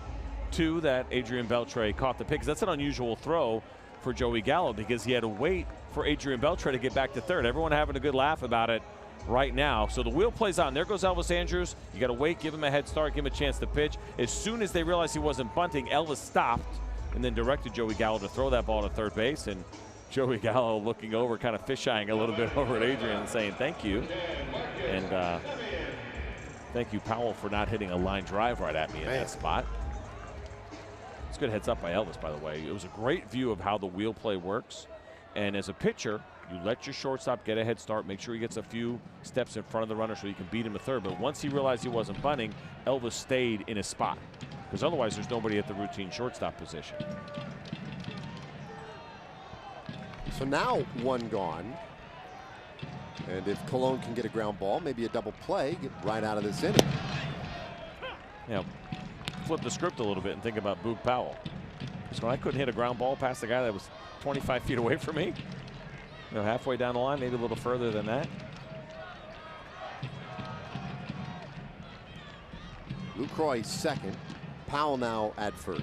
And this one up the middle, and that one is through, a base hit. Robinson charges. Lucroy will round third, and the throw to the play. Nice. And they got him! Wow! What a play, as Chirinos somehow held on to that right as Lucroy was sliding into him. I knew there was going to be a chance here, and a good job by Robinson Chirinos as he looks a little bit shaken up on that play as his former teammate Jonathan Lucroy slid right into Robinson. The question is going to become whether or not there's any kind of blocking the play we have to worry about a little bit. But here's why you knew there was going to be a chance, because good job here by Drew Robinson. And when he picked up that ball, Lucroy was still right around third. And so Robinson Chirinos does a great job of holding on to that ball. Perfect scoop and exchange. Excellent job by Drew Robinson. The ball hits the mound. Now, the question will be whether or not Robinson Chirinos gave Jonathan Lucroy a lane to slide. Of course, that new slide rule, or did the throw take him there? Now, we didn't see where he was prior to the throw. We saw where the throw took him. He's shaking up there a little bit. And that's this part of the rule where before the throw is made, before it gets into the infield, that the runner has to have a clear lane to home plate. But if the throw takes you in line with the base runner, then that is perfectly fine. But I don't know, we haven't seen anything from Bob Melvin yet, I don't think, But I guess they could take their time looking at it for a while because the Rangers are out checking on Robinson Trino. So you see how he moved his foot late at the end, that left foot? And it looks like the throw took him there. Yeah. It's a great job by Robinson. Yeah, he left the lane. You could see it right there. They're not going to challenge this. The lane was available. The throw took Robinson Chirinos into the lane, right into the baseline. Right there as his left foot came down, and that is all perfectly legal. One of those angles you could see how fired up Bartolo Colon is. There's that emotion. Chirinos. He's just standing there chewing on gum. He's awesome. Nice catch. Yeah, that worked. Just like he drew it up. So here is Jed Lowry, and he'll take a strike. Now 3 hits in the inning, but no runs in. Tremendous defense by the Rangers, and you think about going back to the A's decision not to bunt after what they saw the Rangers do the first time with that wheel play and so many infielders in motion. And for those that are against the bunt, I think it's a situation where you could say, at least up to this point, it hasn't worked out not getting the bunt down. 0-2 now on Lowry, who is grounded out twice. Yeah, so just as we were bemoaning the lack of great defensive plays in the game, we get 2 really good ones in this inning.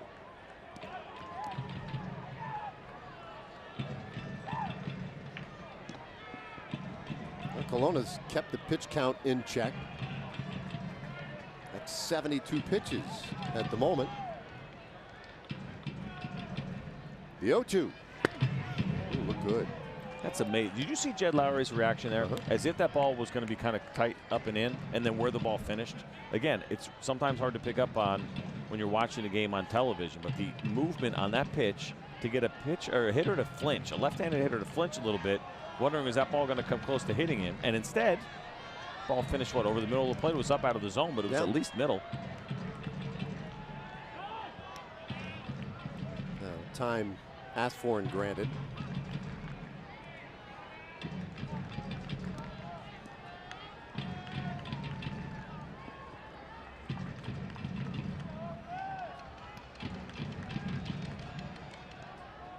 All right, Colon will try it again. 1-2. And this one's spoiled to the left side, out of play.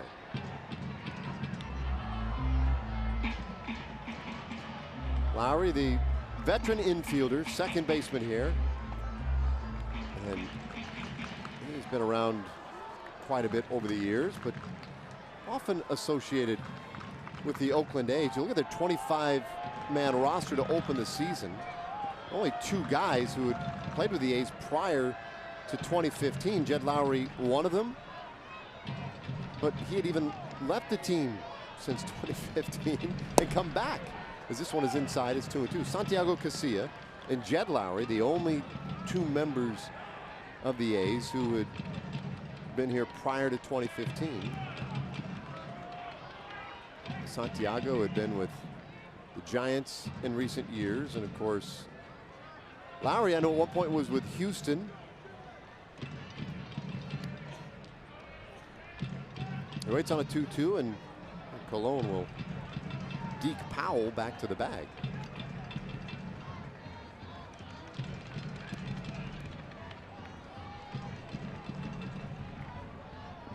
$7,416 the paid attendance today. Everybody giving a drum on their way in.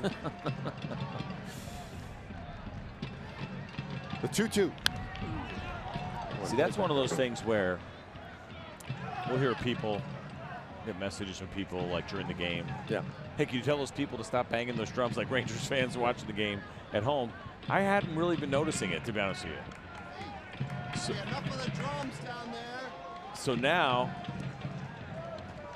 slightly irritated with you more than usual. Because I noticed in the beginning, but it kind of was out. I forgot about it. And now I like it. Now I hear it. I like it. It's like being in a big drum circle. And who wouldn't want to be there? Right. Colon slowing down a little bit here in the 5th inning. 2-2 pitch. And again, a little bit of a flinch. That one ends up a little bit high, and it's a full count.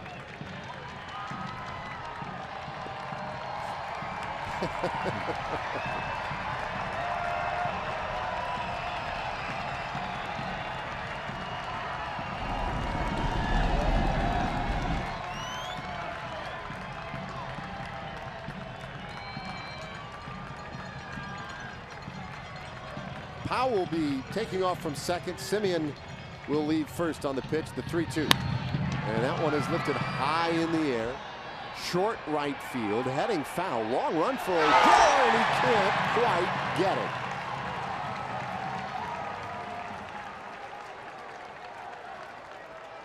Well, he got a good read on that one, but had to cover an awful lot of ground to get there. Yeah, you're right. This was a long run. You'll see where Rougned Odor is and then where he ultimately is going to end up. Long way to go, double checking, making sure Chu's not going to be there, and he had a beat on it, but you see the angle in which he was trying to catch the ball, and that's where it gets tricky, where he had the heel of the glove down. Maybe he had a better chance trying to basket catch that. It's really tough when you're running that far, and you see Rougned Odor catching his breath a little bit. Which way you want to turn your glove? It's an awkward angle to come in for a pop-up, and unfortunately he missed it. We'll see if Bartolo Colon can bail him out. A lengthy at bat here with Lowry. Runners go again, the 3-2. Head out to center field. Robinson heading back though, and the inning is done. So the A's leave a couple more out there. We head to the 6th inning at a 1-1 tie.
Rick.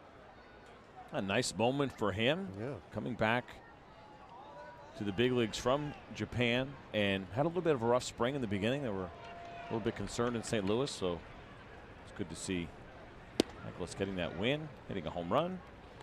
Very cool moment for him. Yeah, there were some people connecting him to the Rangers this offseason as a potential landing spot, but that's very cool.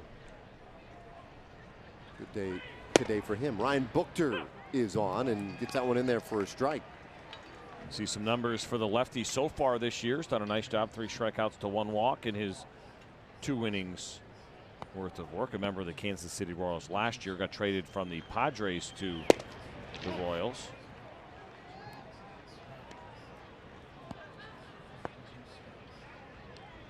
So it was 88 pitches, by the way, for Triggs today. So that's a reasonable number, I suppose. 88. Sure. 5 innings. I mean, you look for, if you're going 15 per at 75, that's kind of the goal where you are, so slightly above that. And a guy that had been somewhat efficient last year, throwing 16, it was 16.6 pitches per 9. Yep. Slightly higher than that today.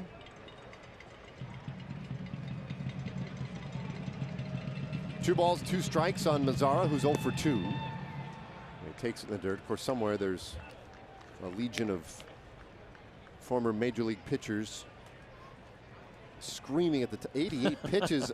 That's a good 88 pitches. I get it.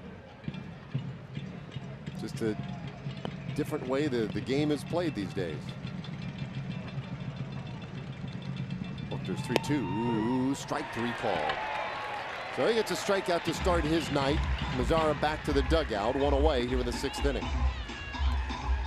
Well, coming up, the first Texas Chili Company $1 hot dog night of the season. Wednesday, April 11th, Rangers and Angels, a 7:05 game. All the hot dogs you can eat for just $1 each. Get your tickets at texasrangers.com or call 972-RANGERS.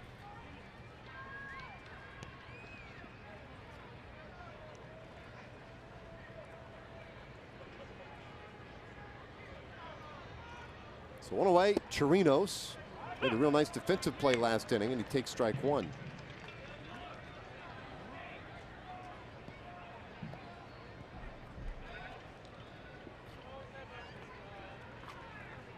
So how long before you think that gets changed? So Chuck Dibdahl's the official scorer here. I've known Chuck for a long time. Wow, and I'm a little surprised. I'm thinking that one is going to be discussed at some point. Now, maybe a week before we get that note, because the Rangers would no doubt send it into the league office if they can't affect any change today. But I got to believe that eventually, I'm with you. I think that one is changed to a triple eventually for Chirinos. Perhaps you and I go have a talk with him during the 7th inning stretch. You could do that. It'd be a good time. If I can get you away from the little hot dog machine down the hall. It's a dangerous spot here for 4 days in Oakland. It's pretty much, I mean, it's free unlimited hot dogs. Is that the way we can look at it? I mean, it kind of is. Buchter's 1-2. And that's tight. Oh, to be clear, only in the press box, not for 7,416 fans that are here tonight.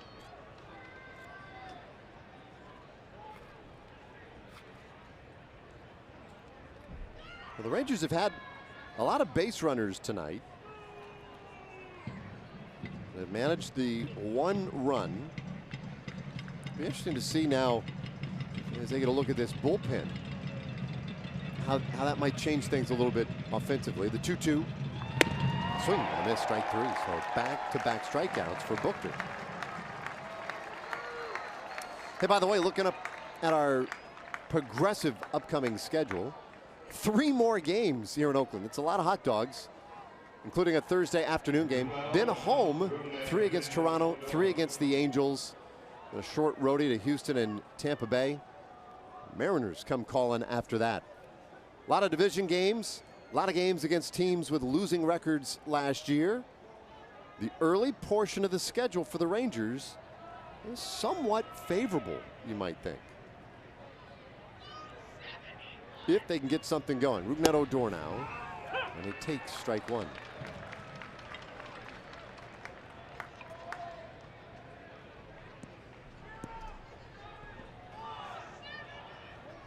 Cool night here in Oakland. It was 59 degrees with our first pitch.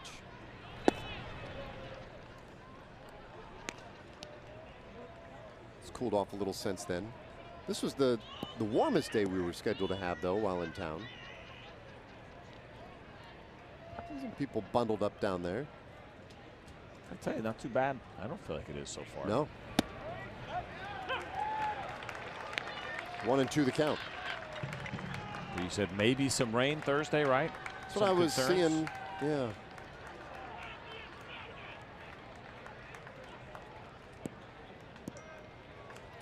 Odor is struck out, popped out. Batting 7th tonight. And he shoots this one down the left field line, foul and out of play. Buchter is the guy, kind of a late bloomer. He was 31 years old. Got a little bit of time in 2014 with the Braves, but things really didn't start going well for him until 2016. His age 29 season. Pitched in 67 games for the Padres. Had a really nice year. 2.86 overall last year. 2.89 in 71 games. I seem to have figured it out late. Good strikeout rate for him last year. Right at an even 9 strikeouts per 9, 1 per inning. Year before that, 11. strikeouts per 9. It's amazing to think that you could put up those kind of strikeout numbers in the big leagues, but really not get any consistent service time until you're 29 years old. 2-2.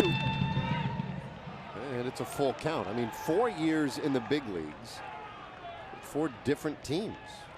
Braves, Padres, Royals, now Oakland. And Oakland, you know, had some legitimate interest in him. They traded Jesse Hahn and Keith Philmeyer, 2 guys who went the other way to Kansas City. Also got Brandon Moss and some money coming back.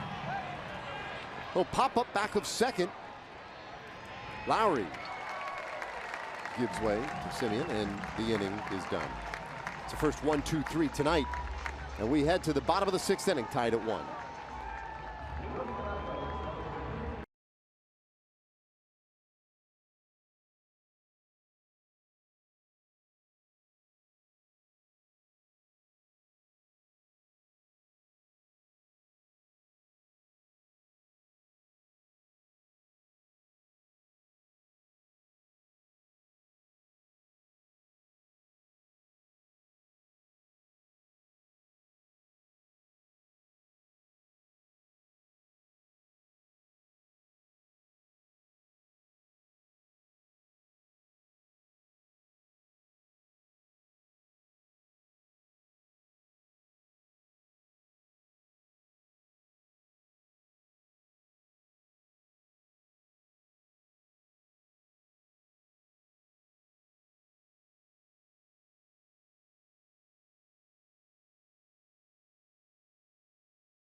All right, heart of the order in this 6th inning for Oakland. Matt Olson swings and misses at strike 1. 80 pitches for Bartolo Colon now.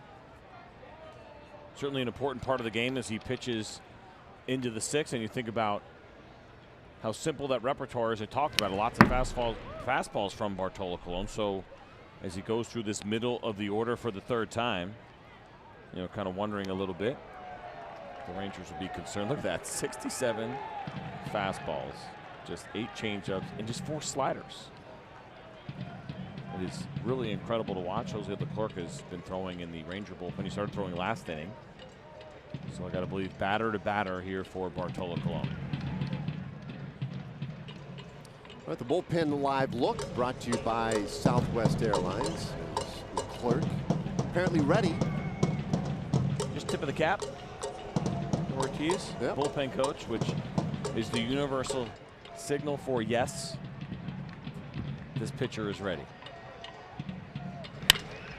Line drive up the middle, backhand stop, long throw, in time to Gallo holding. He couldn't quite get it cleanly.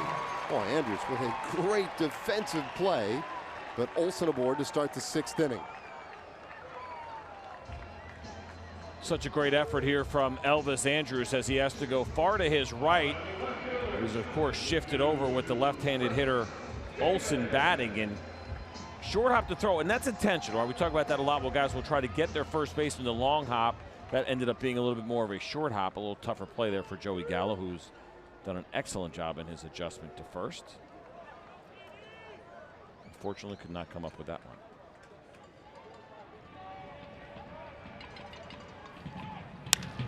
Now a hard ground ball. That one threw into center field. And And it's first and second. Davis following with the sharp single. Well, a 1-1 ball game. Cologne gonna have to bear down here.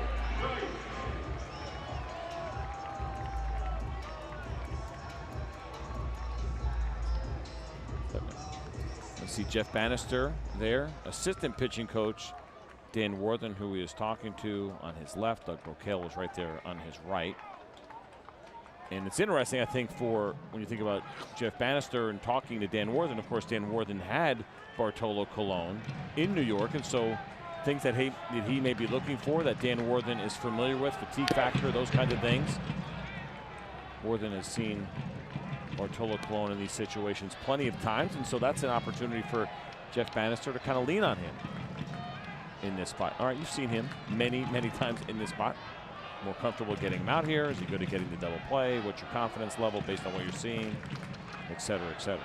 In fairness, that's when Bartolo was more of a hitter. That's One strike pitch. 1-1.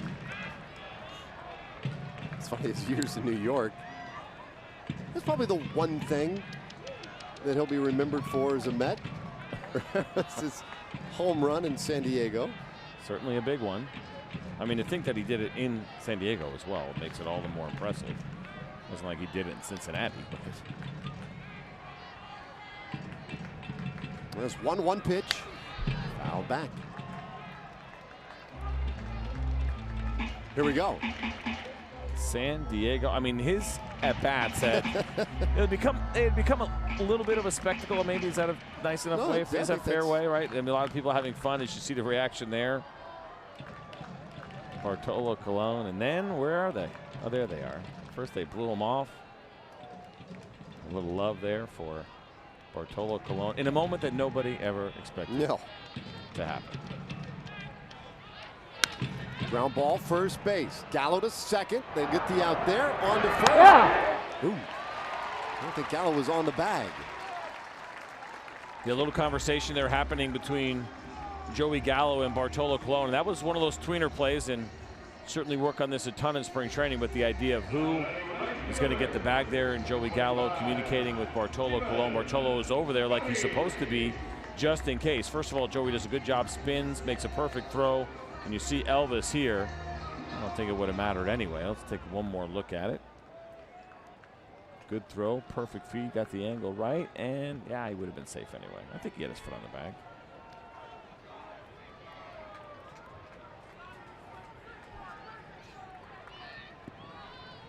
Well, now Stephen Piscotty, who's 0 for 2 with a couple of strikeouts. And has only seen 6 pitches tonight. Wow. And so if you're wondering, okay, well, is this the time you want to get Bartolo Colon out of there? Well, he just struck out Stephen Piscotty on 6 pitches. Ground ball, third base. Beltre to second. Odor on to first. Got him, double play. And the big sexy gets out of trouble in the 6th. Bartolo Colon takes him into the dugout. This game tied at 1.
tied at 1, and thanks to a great job by the Rangers defense, after a couple of base hits to start off the 6th inning, Bartolo Colon found himself in a 1st and 3rd situation with 1 out, and on the first pitch to Stephen Piscotty, gets the ground ball to Adrian Beltre. You'll see him here fielding it with a nice feed to Rougned Odor, who makes a strong throw to Joey Gallo with the long stretch. And Bartolo Colon with a round of applause for his infielders as they do a very nice job with that inning-ending double play to keep this thing tied. So now to the 7th. And that is a swinging strike. Figure he's done, 89 pitches? I'd say probably so. Kevin Jepsen is up in the bullpen, and the fact that he is up right now at the start of the inning with nobody out tells me that it is very likely that he will be in there to start the 7th inning. 1-1 on Rua, who is singled and lined out. So more good starting pitching early in the season for the Rangers. First Ranger pitcher to go 6. Yep. Right. Cole Hamels went 5 2/3 in the opener. That was the longest outing to date. Jepsen in the bullpen warming up. Pitched in 3 of the 4 games.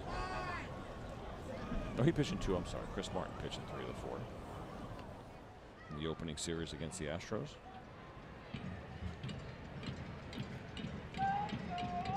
Buchter, meanwhile, he is out for a 2nd inning of work for Oakland, the 1-2. And this one popped up near second base. Somehow waiting patiently. 1 away. So Dave Raymond, if I said it once, I said it twice. Trust your gut. Kevin Jepsen did pitch in 3 of the 4 games in the Houston series, as did Chris Martin. You know what you know. And I knew that. Well,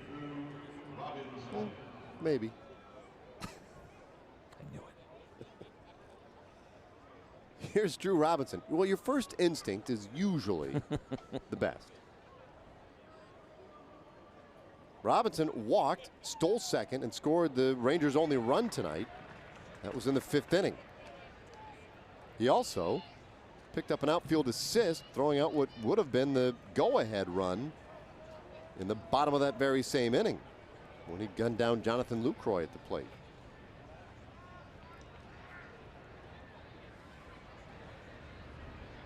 It's been a good day for Robinson. He takes a ball. You know, and Drew Robinson, you've mentioned it a couple times tonight, CJ. This is an opportunity for him. He's going to get time in center field, which means he's going to get at bats. We'll see how he handles things defensively. But in the minor leagues, he was always very well known for giving very good at bats. Very disciplined hitter. Sees a lot of pitches, works a lot of walks, does not strike out a ton. And in a large part, throw out the batting average, power numbers, whatever for a moment. That's largely what they're looking for at the bottom of the order. Good at bats. And he strikes out swinging, 2 away. Now looking ahead to tomorrow, game 2 of our 4-game series, our probables brought to you by North Texas Ford. Cole Hamels will make his 2nd start of the season. Kendall Graveman was very good last year against the Rangers. He'll have the ball for Oakland. Should be a pretty good pitching matchup tomorrow night. Pre-game coverage, as you saw there, will begin at 8:30 Central Time. First pitch at 9:05. Here is Shin-Soo Choo.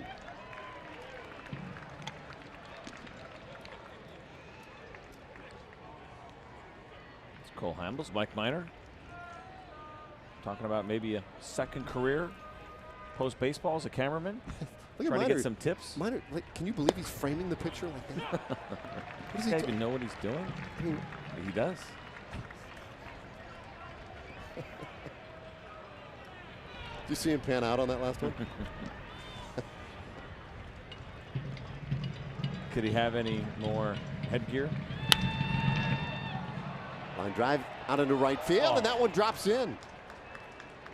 So Chu is on with a 2-out single here in the 7th. That is a really risky slide by Stephen Piscotty. He doesn't come up with that ball. It's not easy to do the way that he did this here. Watch this line drive. Watch him come across, and it's the dive slide kind of combo. And if he doesn't catch that ball, that is an easy triple for Chu, if not more. All right, now it looks like we may indeed have a pitching change here. And we shall see. It's a long, slow walk out there. There's been activity in the bullpen. But Scott Emerson, nope, just a conversation. Finally, plate umpire DJ Rayburn was headed out there to break it up. Emerson back to the dugout.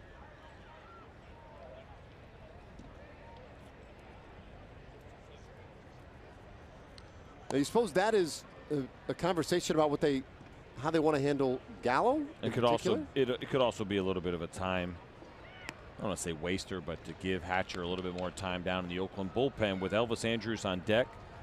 Buchter's done a good job here so far. A short reliever. I'm thinking that Joey Gallo is probably his last hitter of the inning, and not a bad idea, not a bad time to just go ahead and review the scouting report as well. Well, that one gets away, and Chu will head to second base. That's a big one. Now the Rangers have the go-ahead run in scoring position.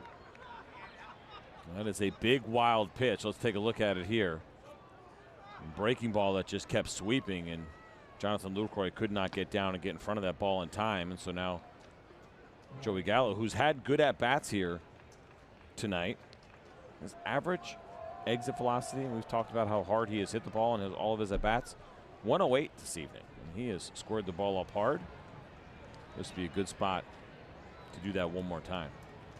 Drove in the only Rangers run in the 5th inning with a single to right. Takes a strike, 1-1. You were mentioning earlier those runners in scoring position numbers for the Rangers. 1 for 9 so far this evening.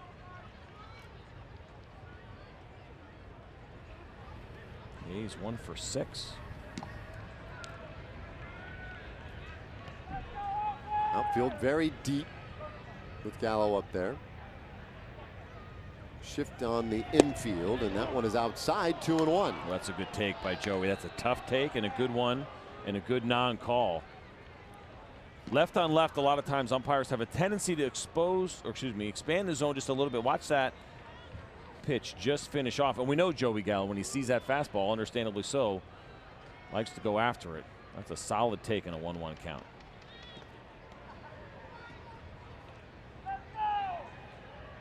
Two-one. Oh, boy, that was very similar, but just a strike. A little bit closer, not much, and that's what is so difficult about this situation. Look where number 3 is, and look where number 4 is. You know, a little bit closer, but also a little bit more down. That's a tough call there, and that's frustrating because Joey Gallo right now could be sitting in a 3-1 count with the potential go-ahead run on second base, but instead 2-2, so a little bit of a different approach. Buchter deep into this relief outing. This will be his 34th pitch. 2-2. And it's a full count. Woo. I thought for sure we were going to see a breaking ball there. After that many fastballs in a row, he threw the one breaking ball away. That is a ball just off the plate. Well, I'm going to say fastball again if you're going to throw that many. It's been 4 in a row. You got a 3-2 count. Now, the other thing, open base. Could take a chance of throwing a breaking ball out of the zone. Take your chances with Elvis. Well, the 3-2. And this one popped up foul. And will be a souvenir.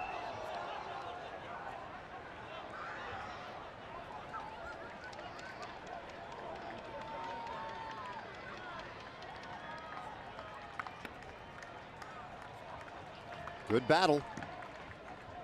Gallo against Buchter. Potential go-ahead run in scoring position in the 7th.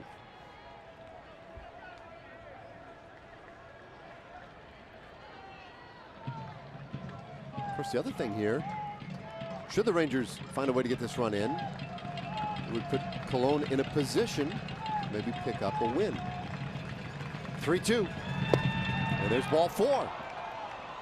So Gallo is on.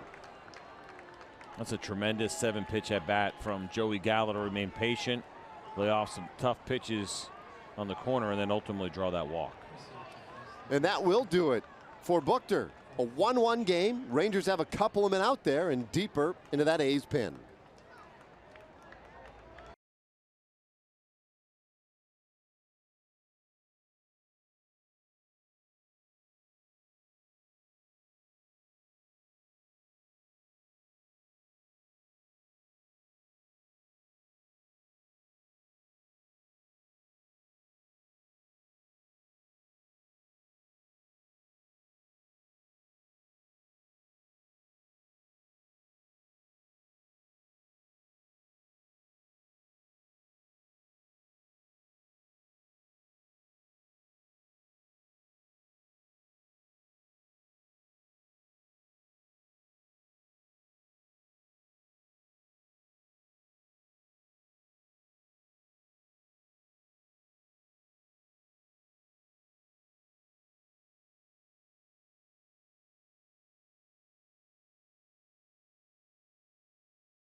Rangers will be taking on the Toronto Blue Jays on Saturday, April 7th. That game will start at 7:05 p.m. and the first 15,000 fans to the ballpark will receive an Elvis Andrus bobblehead, courtesy of Dr. Pepper and Brookshire's. Make sure you visit TexasRangers.com or call 972-RANGERS.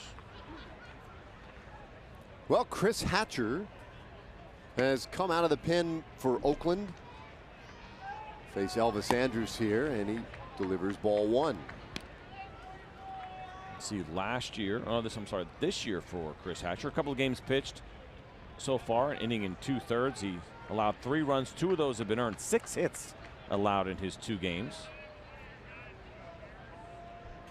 He got the win on opening day here. That walk-off win for Oakland. They haven't won since.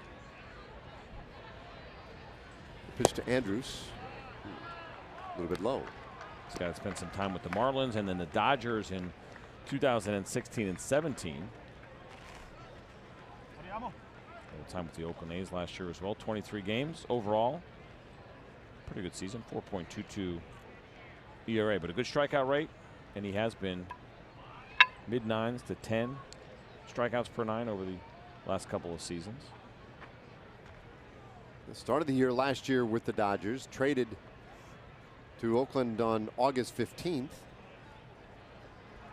This is 9th year in the big leagues. Ground ball, shortstop, Simeon, one play, that'll be the first. And they get Andrus to end the inning, so the threat does not produce. And we go to the bottom of the 7th inning, still tied at 1.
Game summary, and it's going to be all about Bartolo Colon and the excellent Rangers debut that he had. Great use of the fastball and even showing a little bit of the leather and taking a look at that baseball before he throws it over to first base. But a good night for Bartolo. Threw the ball extremely well. 4 strikeouts, 1 walk in his 6 innings of work.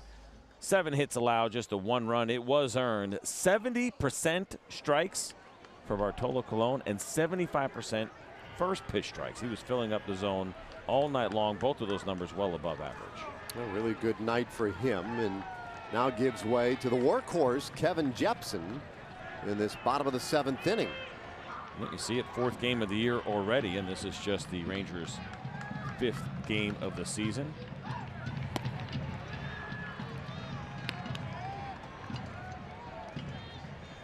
Well, he gets the bottom of the order. Matt Chapman, Jonathan Lucroy, and Boog Powell. Chapman has been a tough one tonight.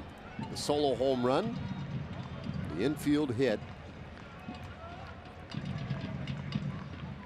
a 1-0 from Jepson, very high. So we're having a little fun. Bartolo Colon, 15 stadiums in which he is pitching that are no longer open. And you could figure those out pretty easily, which ballparks are no longer in existence. But in his official stats page, there are 2 other ballparks in which he pitched in that are not former Major League ballparks, but he pitched a Major League game in. Ooh. Could you get that before the inning is over? Which 2 ballparks did Bartolo Colon pitch in official Major League games that are not former big league stadiums? I've got 2 ideas. This is going to be great because I'm going to rip off 2 quick ones here, and it's going to exhaust everything I've got. Okay. Did he pitch in one of those Puerto Rico games? That is incorrect. He did not. He did not. Oh, I'm in trouble. Did he pitch in that military game? For 2 summers ago. Yep. Was it 2 summers or last summer? Was it last summer? I thought it was 2 summers Maybe. ago. Carolina somewhere. Also no. Well, I'm in trouble. Indeed you are. Did you do one of those international games like in Japan or something? Tokyo Dome is one. Oh, hey, there we go. Well, that's not what you said. I could tell that's what you were getting at. Yeah, I appreciate the forgiveness. 2 and 2. I got to be honest with you, I'm still a little bit confused about the other one. I saw the name of the stadium. I was not familiar with it. Did they play in? Didn't somebody play in Australia a couple years ago? No, this is in the United States. Oh. No, Australia's not in the United States. I know. This is. It's a continent. Strike 3 called. And a punch out of Chapman is the first out here in the 7th inning. Let's leave this conversation for a moment and check in with Emily Jones. Yeah, more good news from the Tony Barnett return to the big leagues front. He pitched in a simulated game today. Everything went well. Of course, his health, the biggest concern coming out of that, but he did have a good outing. And then the next plan for him is to pitch for Frisco on Thursday. And then if that goes well, pitch back-to-back Thursday and Friday. And then that should be the final box to check off before he can get back here to the Bigs. That is good news. It is, absolutely. Tony Barnett dealing with that back a little bit. Nothing too significant, just the timing not perfect. That happened toward the end of spring training, but it sounds like everything is going well for Tony. I think I messed this up. The more I realize. What was the name of the park in which the Marlins played in when they first started their franchise back then?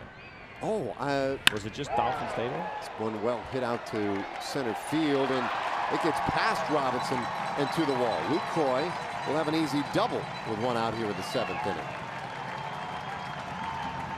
Back-to-back hits now for Jonathan Lucroy in 2 at-bats. This is a big one, though, as he puts himself into scoring position in a tie game in the bottom of the 7th inning. And the pitch from Jepson looked like it was up in the zone. It was.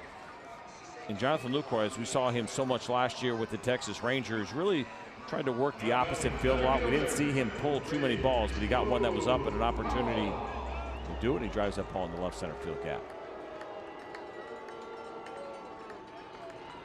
So big base runner out at second base for Boog Powell. I don't know, when the Marlins, I was there for the first true series they played in that ballpark. They opened with 1 game, I want to say, against St. Louis. It was a bouncer, weakly hit to first base. Gallo will go to the bag, 2 away, but Lucroy scampers over to third. But it was Joe Robbie for a while, right? Whoa, you're talking about the new ballpark, though. No, right? the older one. Oh, the older one. That had like 100 names. Yeah, and that's what got me. At one point, it was called Sun Life Stadium. Yeah. I don't remember that. I was like, Sun Life Stadium, where's that? That's the other ballpark. Nice. Yeah. Well, so that doesn't really count. No. Well, Chirinos out to have a word with Jepson. Man at third, 2 out. And Marcus Semien, the batter, coming up. Here comes Doug Brocail on a jog out to the mound as well. And I don't think this is about necessarily giving Jake Diekman a little bit extra time, although it could be. You got Jed Lowry, who is on deck, a switch hitter, so it could be about whether or not you want to turn him around and making sure that Jake Diekman has enough time to get ready. But also, this is a pretty important bat. Critical part of the game. Just kind of covering some things here with Kevin Jepson, Robinson Chirinos, and both Doug Brocail. As you see Jake Diekman now warming up in the Ranger bullpen, and the question becomes the approach here. And what's really important in these situations is that you have the conversation and say, what are we going to do if we get behind? All right, we know how we're going to go at a guy. If we're going to pitch him down the way. If we miss and we fall behind, what do we want to do from there? Do we want to continue to try to get him to chase? Do we want to go at him? Do we want to be a little bit more careful? That's part of those conversations to go along with the strategy and how exactly they're going to attack Simeon. Simeon's 1 for 3 so far tonight. That one up a little high. That part not surprising. Marcus Simeon has been very good on fastballs from righties down and away. 414 batting average going back to the beginning of last season.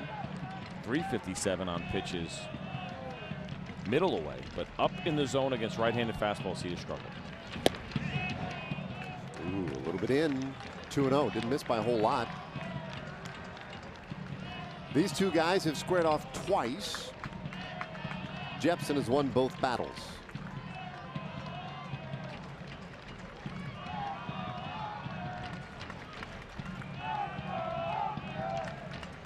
Two away.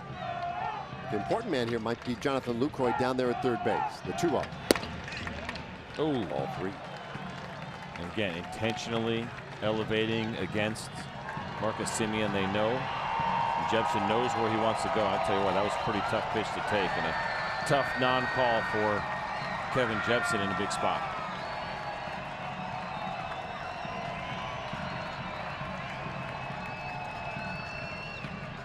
Three-0 the count. Simeon swinging, fouls that one back.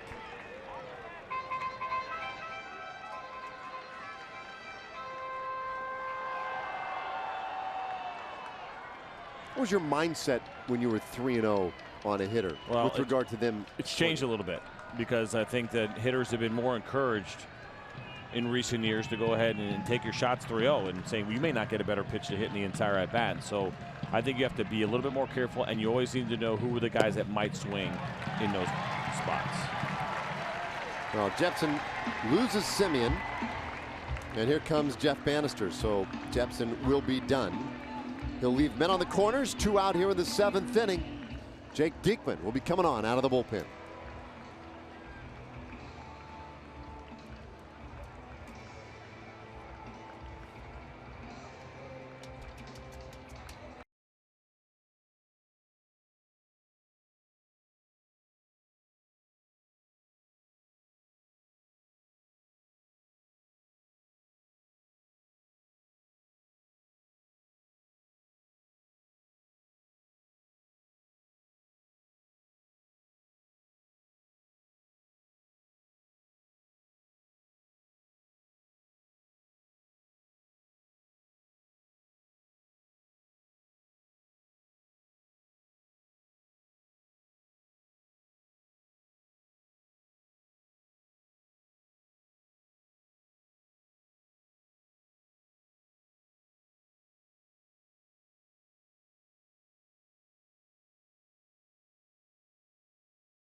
Runners on the corners in the bottom of the 7th in a tie game.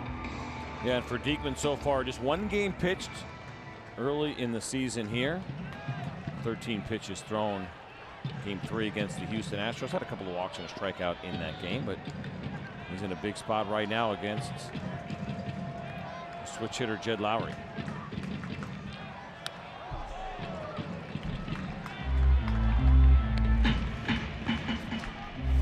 Well, he and Jed Lowry, let's see what Lowry has done tonight, but Diekman has faced Lowry handful of times over the years, walked him 3 times. Lowry 1 for 3 against him.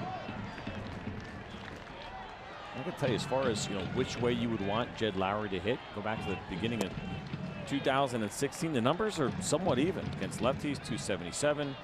Against righties, 269. They say, okay, we'll dig it a little further. A lot of times you look at the OPS. Is he slugging more against lefties over righties? Not really. I mean, just a couple of home runs against lefties, 14 against righties, but also the at-bats are a little off there. And so you look at the OPS and somewhat similar, 723 to 746.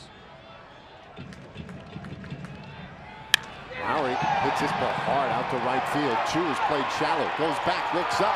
That one is off the scoreboard. 1 run is in. They're waving Simeon to the plate. The throw is up the line. 2-run score on the Lowry double. And so Oakland has taken the lead in the 7th inning. It's 3-1.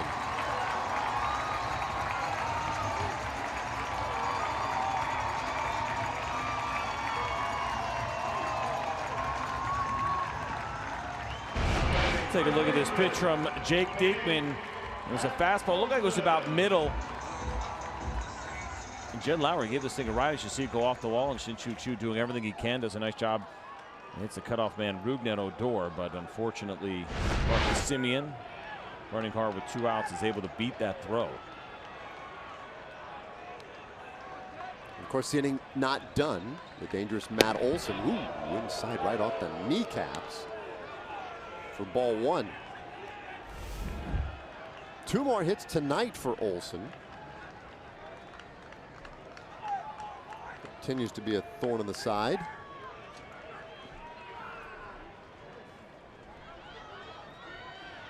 It's a lefty on lefty matchup. They favor Diekman a little bit here. 1-1. That's a pretty uncomfortable swing on a 95-mile-an-hour fastball. And Jake Diekman has what we call that crossfire, throws across his body a little bit, makes it very difficult for left-handed hitters to be able to pick up his pitches. And Matt Olson took an ugly swing at that fastball.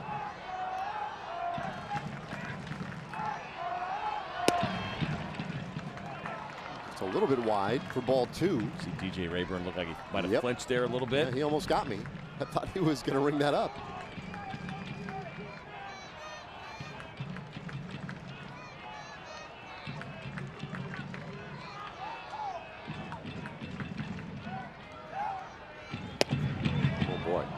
Did he go? No. 3-1.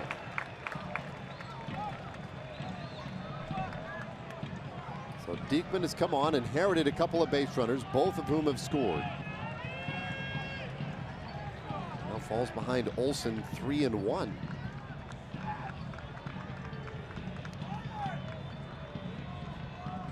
Here it is. It's a full count.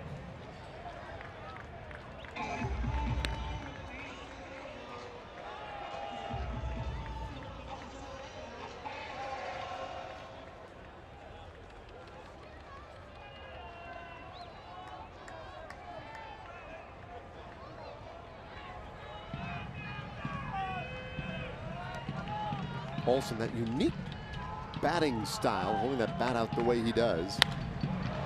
And that was the adjustment that seemed to change things for him. He was scuffling a little bit last year.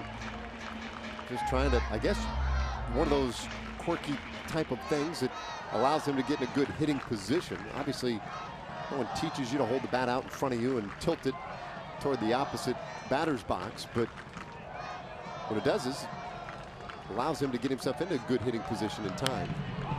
What you notice too is that even though those hands are out there, as soon as the pitcher starts to move, you'll see his hands start to slide back a little bit more into a traditional position. And so for a lot of guys, it's a timing mechanism, it's a comfort level, it's a path to how you get to where you want to be and finding different ways to get there. And that's why, whether it's pitching or whether it's hitting, there are so many different mechanical styles that work for guys, but then more often than not, they get back to the basics in the process. Well, another big walk. This one puts Olson aboard. And it's big because it brings Chris Davis to the plate. And Davis has been quiet for the most part tonight. Well, that's what makes you worry as much as anything, because rare has been the night where the Rangers have been able to keep him quiet the entire evening. is hit in the 6th inning, a harmless single. It's also grounded out and popped up.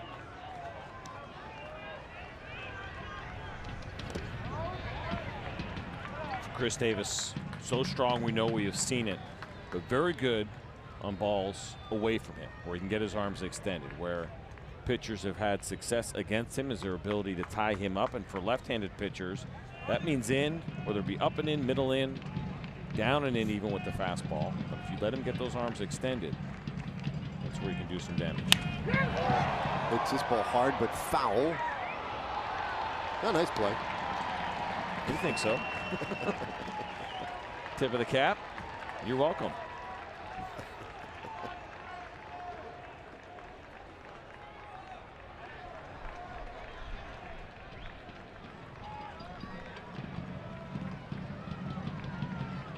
Lowry second, Olsen at first. Diekman fires, and Davis a big swing and a miss. He is way late on that, and that one was up. It's a good spot for Jake Diekman to go up with that fastball. Up under the hands, an even better spot. You saw how late Chris Davis was on that. It was extended. That's where he wanted to go, right there, down just a little bit, but you see how Robinson Chirinos was a little bit closer in, really wanted that fastball up and in, knowing they could tie Chris Davis up. Now, you can throw him some breaking pitches from the lefties. You got to be a little careful. The slider is a better pitch over the curveball, which works good for Jake Diekman. He's been very good against left-handed curveballs, but the slider is about 100 points less when it came to batting average. Well, here we go again, another full count.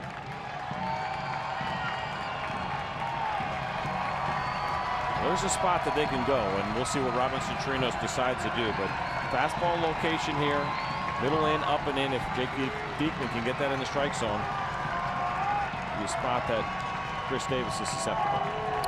Runners go, and this one pulled foul. Breaking ball there.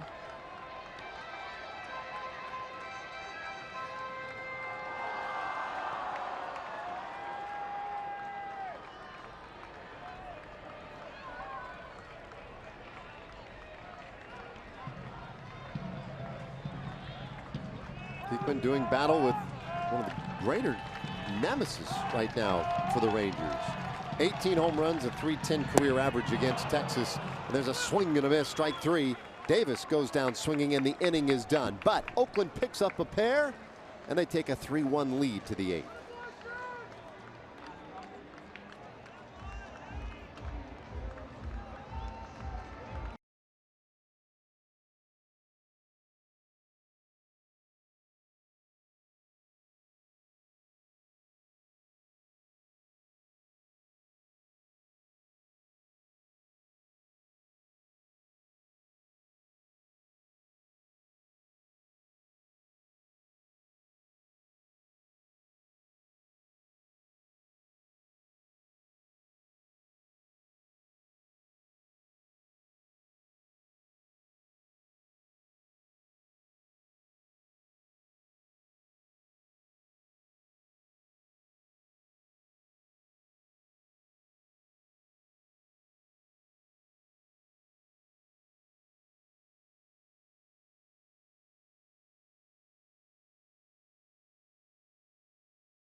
A beautiful scene here in the East Bay. And a less beautiful scene, a 3-1 Oakland lead as we go to the 8th inning of this one. Well pitched game by and large by both teams. And we get going here with Adrian Beltre leading things off. The Rangers going to have to battle back after giving up those two in the bottom of the 7th and running out of time.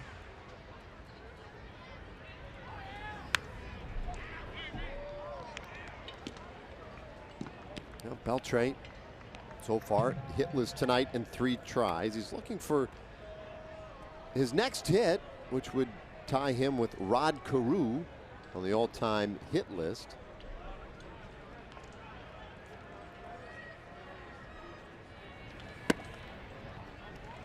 A little bit high. Let's see Hatcher making that decision to stay up to Adrian Beltre.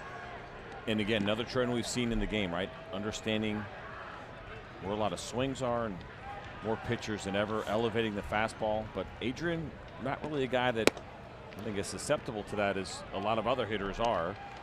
It's a little bit more of an even swing. He's not just trying to elevate and get the ball in the air as much as the new generation of hitters are.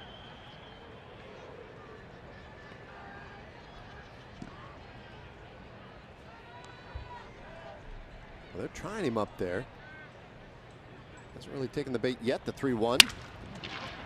Breaks his bat. Little roller, second base. Lowry is there. 1 gone in the 8th inning. Tuesday, April 10th, Rangers and Angels, and we're giving away an on-deck Circle coaster set to the first 15,000 fans to the ballpark, courtesy of Coca-Cola. Get your tickets at TexasRangers.com or by calling 972-RANGERS.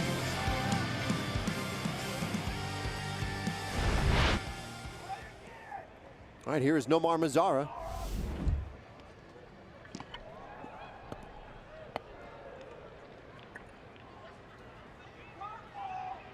Couple of strikeouts for Mazara tonight, and Hatcher starts him out with ball 1.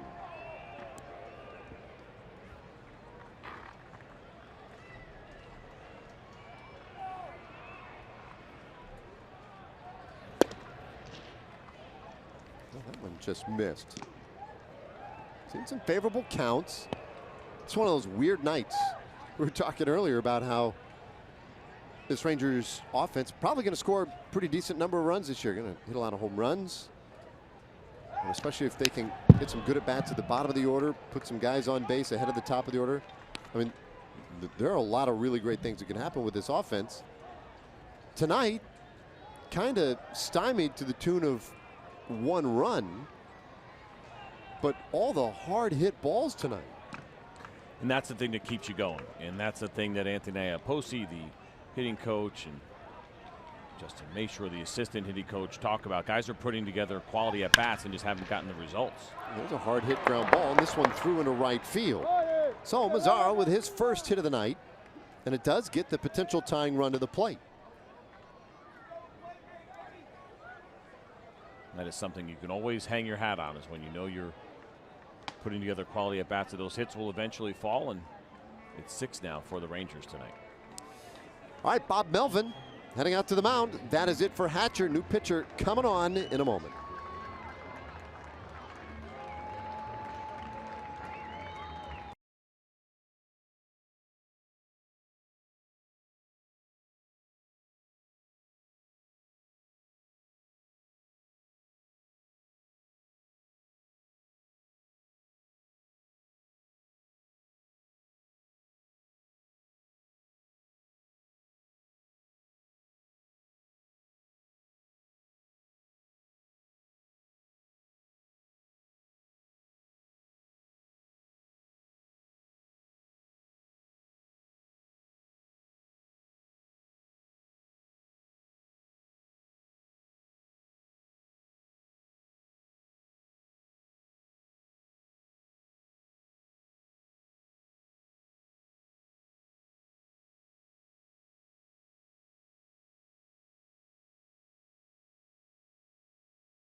no hidden fees. That's transparency.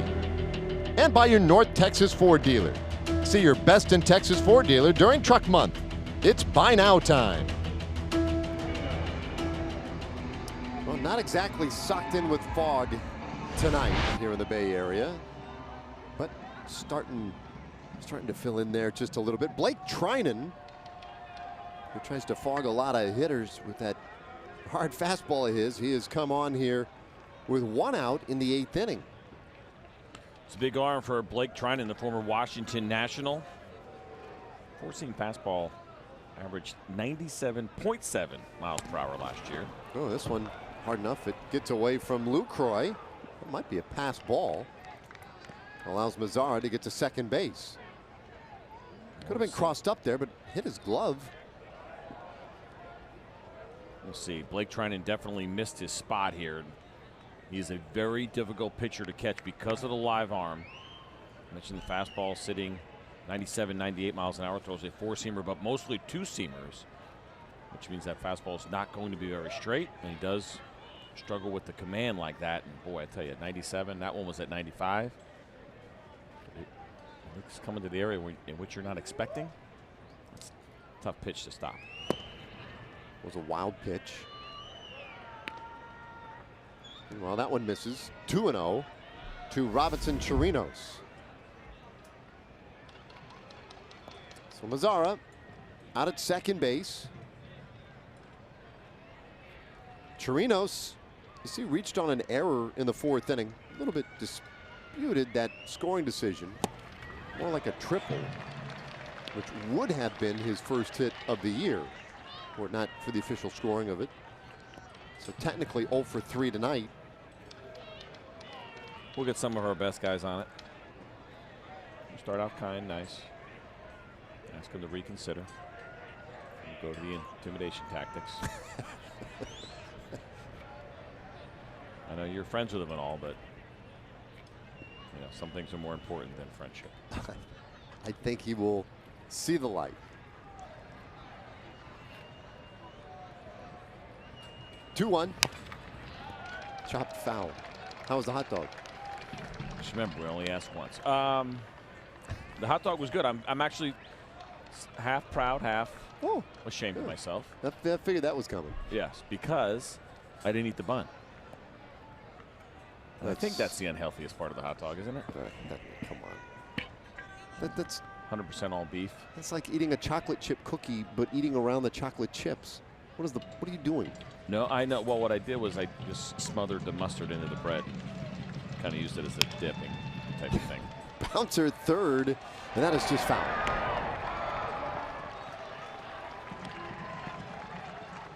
So we'll reset.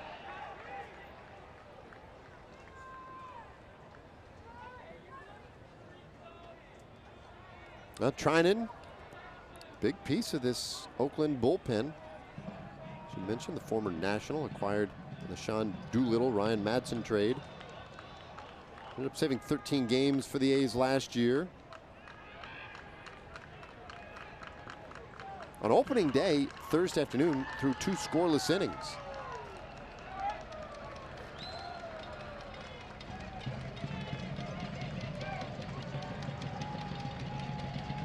It's a good job by Robinson fouling off a couple of really tough pitches. When you get a guy like Blake Trinan, it's not just velocity, but it's the movement, as I mentioned. But then what's also is difficult with him is getting the ball in the air. As much as we talk about hitters trying to do that, look at this on the Fox tracks, how all those pitches are scattered the bottom half of the zone. Because of all that heavy movement that he has going downward. 58% ground ball rate for him last year. 2 years ago, a 66% ground ball rate. League average is 44%. To give you an idea how often he's able to keep the ball on the ground, very difficult. He's got to make a mistake up in the zone to give you a chance, or you got to run into one. You get one out of the ballpark.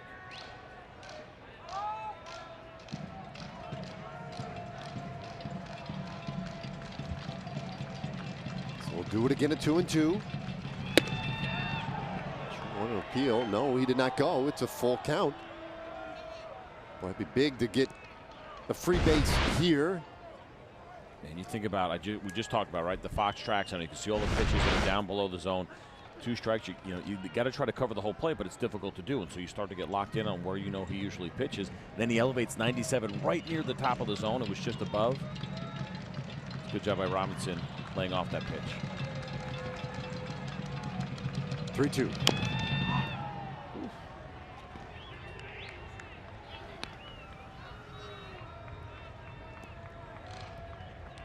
So this will be no less than a 9-pitch at bat for Chirinos. Really good effort against his hard thrower. Just out of the pin in the 8th inning with a man on, 1 out.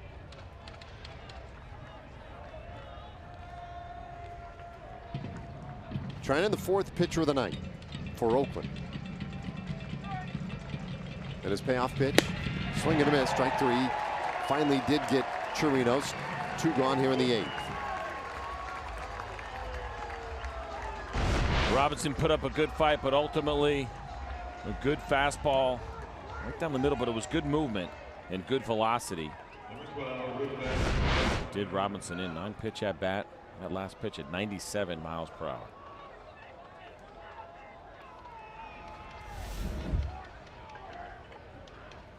So now Rougned Odor,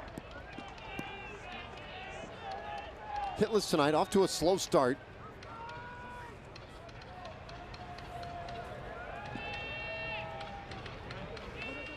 And he'll ask for time. Matt Bush has been throwing in the Ranger bullpen. It appears that he will be coming out to pitch the bottom of the 8th inning.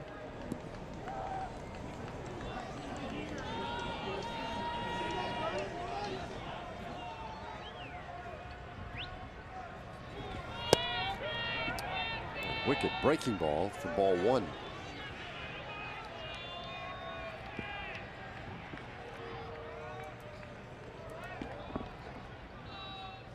Trying and protecting a 2-run lead for Oakland.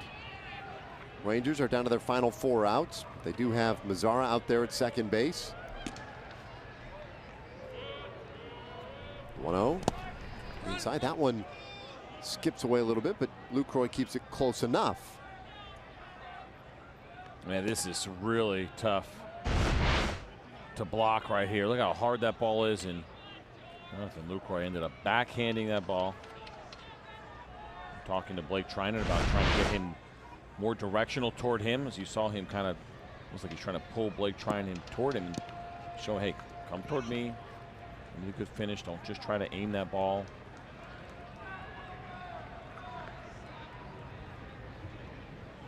It's kind of the universal body language between pitchers and catchers. Do you appreciate that as a pitcher? I mean, when you're in these situations, your mind's going pretty quickly. Yeah. Didn't really take in the information as well as they probably should have, and I think most are in that same boat. Odor with a smash to first, but right to Olsen. Gotta be kidding me. Inning done. Rangers leave a man. And we'll go to the bottom of the 8th inning. It's a 2-run game. And this is incredible. We have seen a lot.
low fares, no hidden fees.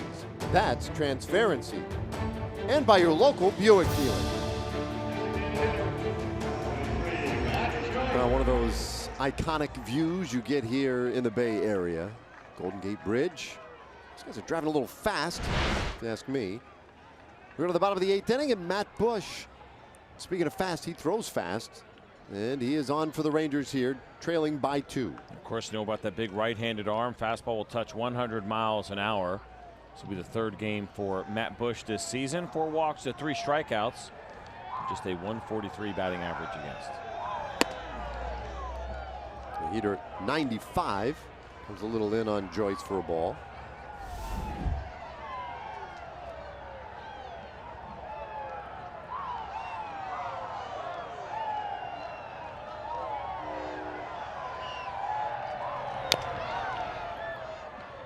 One and one. Matt Joyce, by the way, has been dealing with a little bit of an ankle issue. So he has been relegated to just DH issues, or DH role duty so far. And some of the writers were saying that he'd likely to have off tomorrow with Cole Hamels pitching. I look forward to getting him back in the outfield when he's ready. Well, that'll help them a lot defensively. And they're not a great defensive ball club. We talked about that earlier. But it would certainly help for them to have Joyce out there.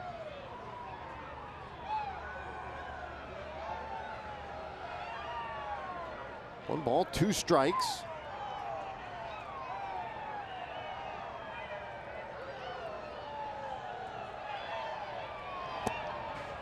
Some local ordinance must have shut down the drum circle, and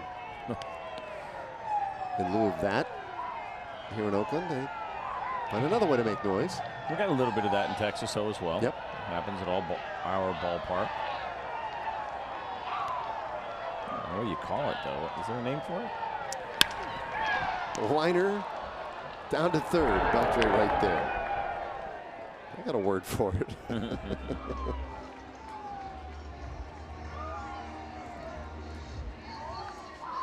That brings up Piscotty.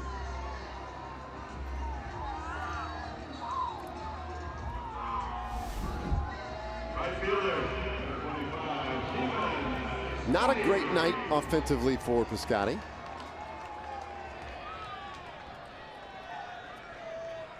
I mentioned the strikeouts in his first 2 at-bats just on 6 pitches, and then he went swinging at the first pitch in his 3rd at-bat, and he hit a ground ball that turned into that big double play. That was the one that ended the 6th inning. So 4 outs on 7 pitches. That's what the card says. I mean, he hasn't seen a ball yet. Right? Yeah. And he has now seen 9 pitches in his 3+ plate appearances. Everything is strike. Everything has been a strike. So he doesn't want to hear about the Rangers' bad luck right now. No. 0-2 the count. And a swing and a miss. That's amazing. Strikes out on 3 pitches. Whew. I mean, it's almost like, right, the pitcher reverse of the immaculate inning, right? Where you strike out 3 on 9 pitches. And Stephen Piscotty has struck out 3 times on 9 pitches and hit into a double play on 1 pitch. And you're going to have those nights. As Mama said. That's, I don't know. You're going to have many of those nights. You hope. Meanwhile, chopper over the mound. Andrews with a charge and a throw, and the inning is done. A quiet one as Chapman retired to in a perfect 8th inning. 9th inning coming. Last chance for the Rangers in a moment.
All right, thanks, Rick.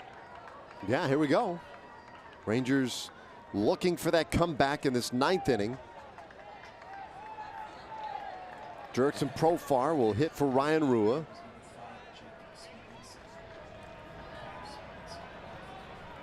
And Trinan, boy, puts one right on the upper reaches of the strike zone, but called for a ball.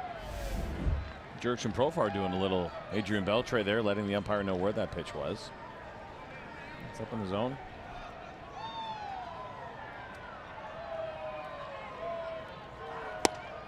Ooh, checks his swing. That one on appeal. Yep. 1-1. There's Jake Smolinski, the new left fielder for Oakland.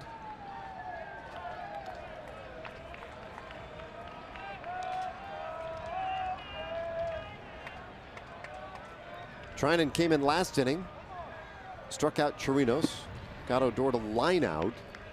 Defensive change. Has now gone 2-1 on Profar. That line out was unbelievable in that inning. It was 109 miles an hour. He smoked it, and he is not the only Ranger hitter to square up an ace pitcher this evening who came up empty. Well, 3-1. Profar just trying to find his way on. Get something started in this 9th inning.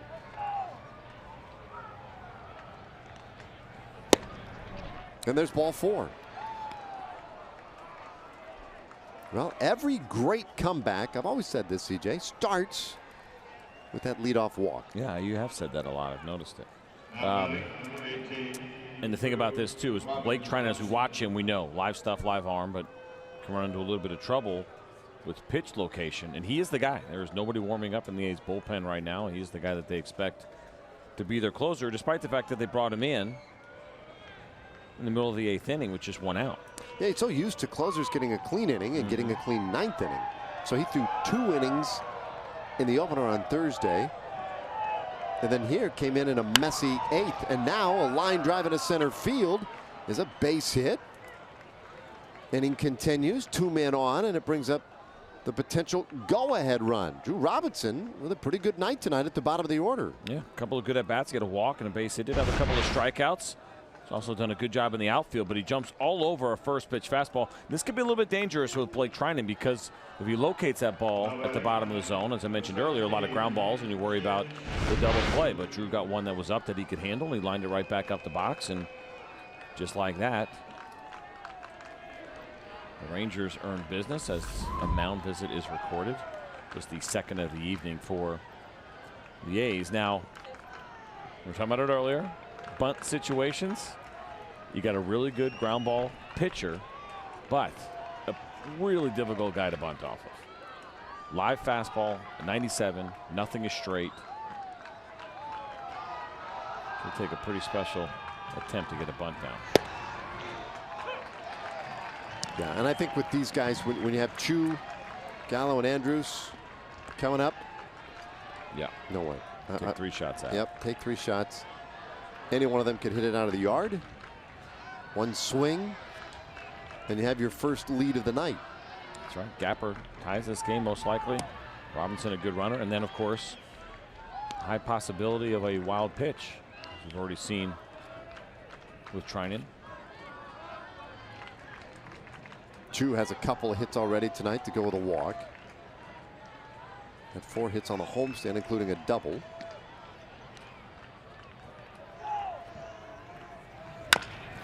Slow chopper, second base, and they'll take the 1 out at first. So now the tying runs are in scoring position with 1 out.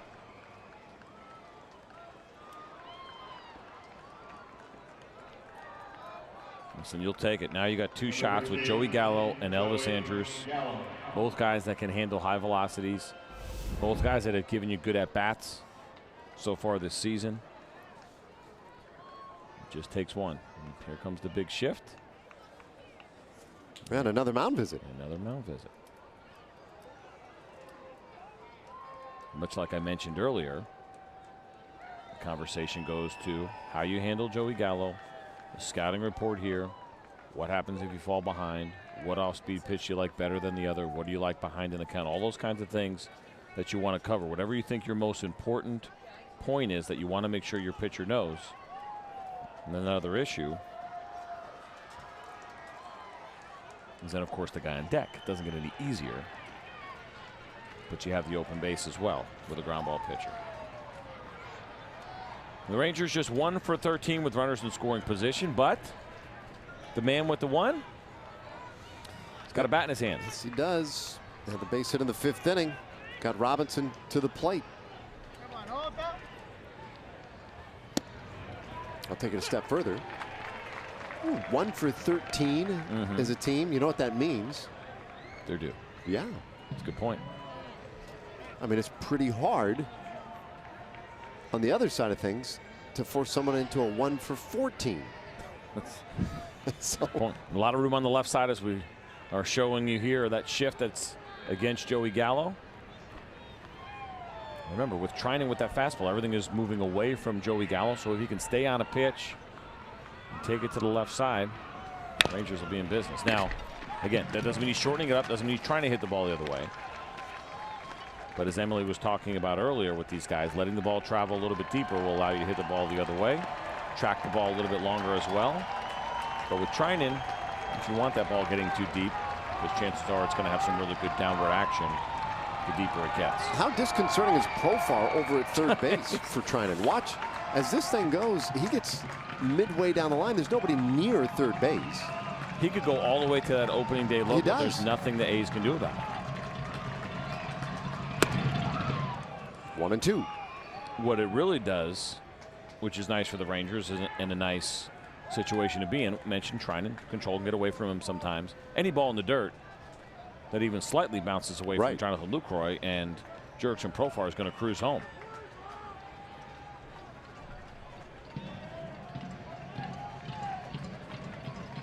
Profar's employed a number of different strategies going down that line, pitch by pitch. High pop-up, left side of the infield. Chapman tucks it away. There, 2 gone.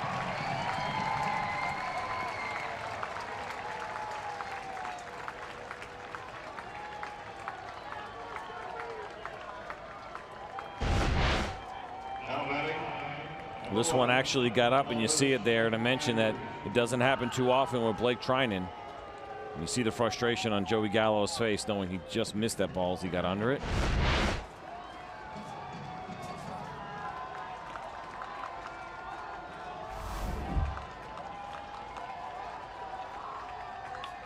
Well, more conversation at the mound. 3rd mound visit of the inning.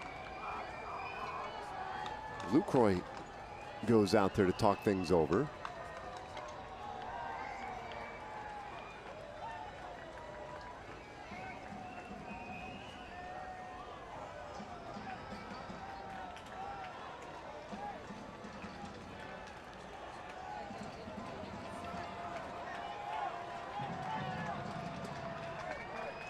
All right, Elvis Andrus 1 for 4.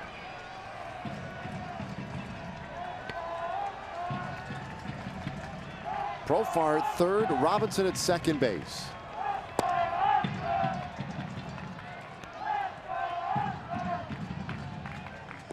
Talking about runners in scoring position. Elvis has handled these spots really well since the beginning of 2016 season. Outfield plays him deep. And it's 1-1. Look at that at 98 miles an hour, and you see Elvis shaking his head there a little bit, but that movement is what is so difficult to track. Got yourself in a 1-0 count. You're hunting a fastball, any pitch at this point to try to get yourself that base hit and get this game tied.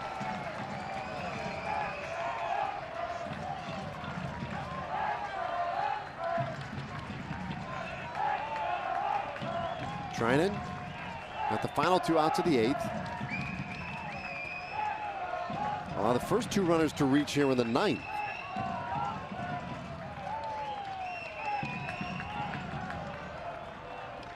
One. The Rangers are down to their final strike tonight.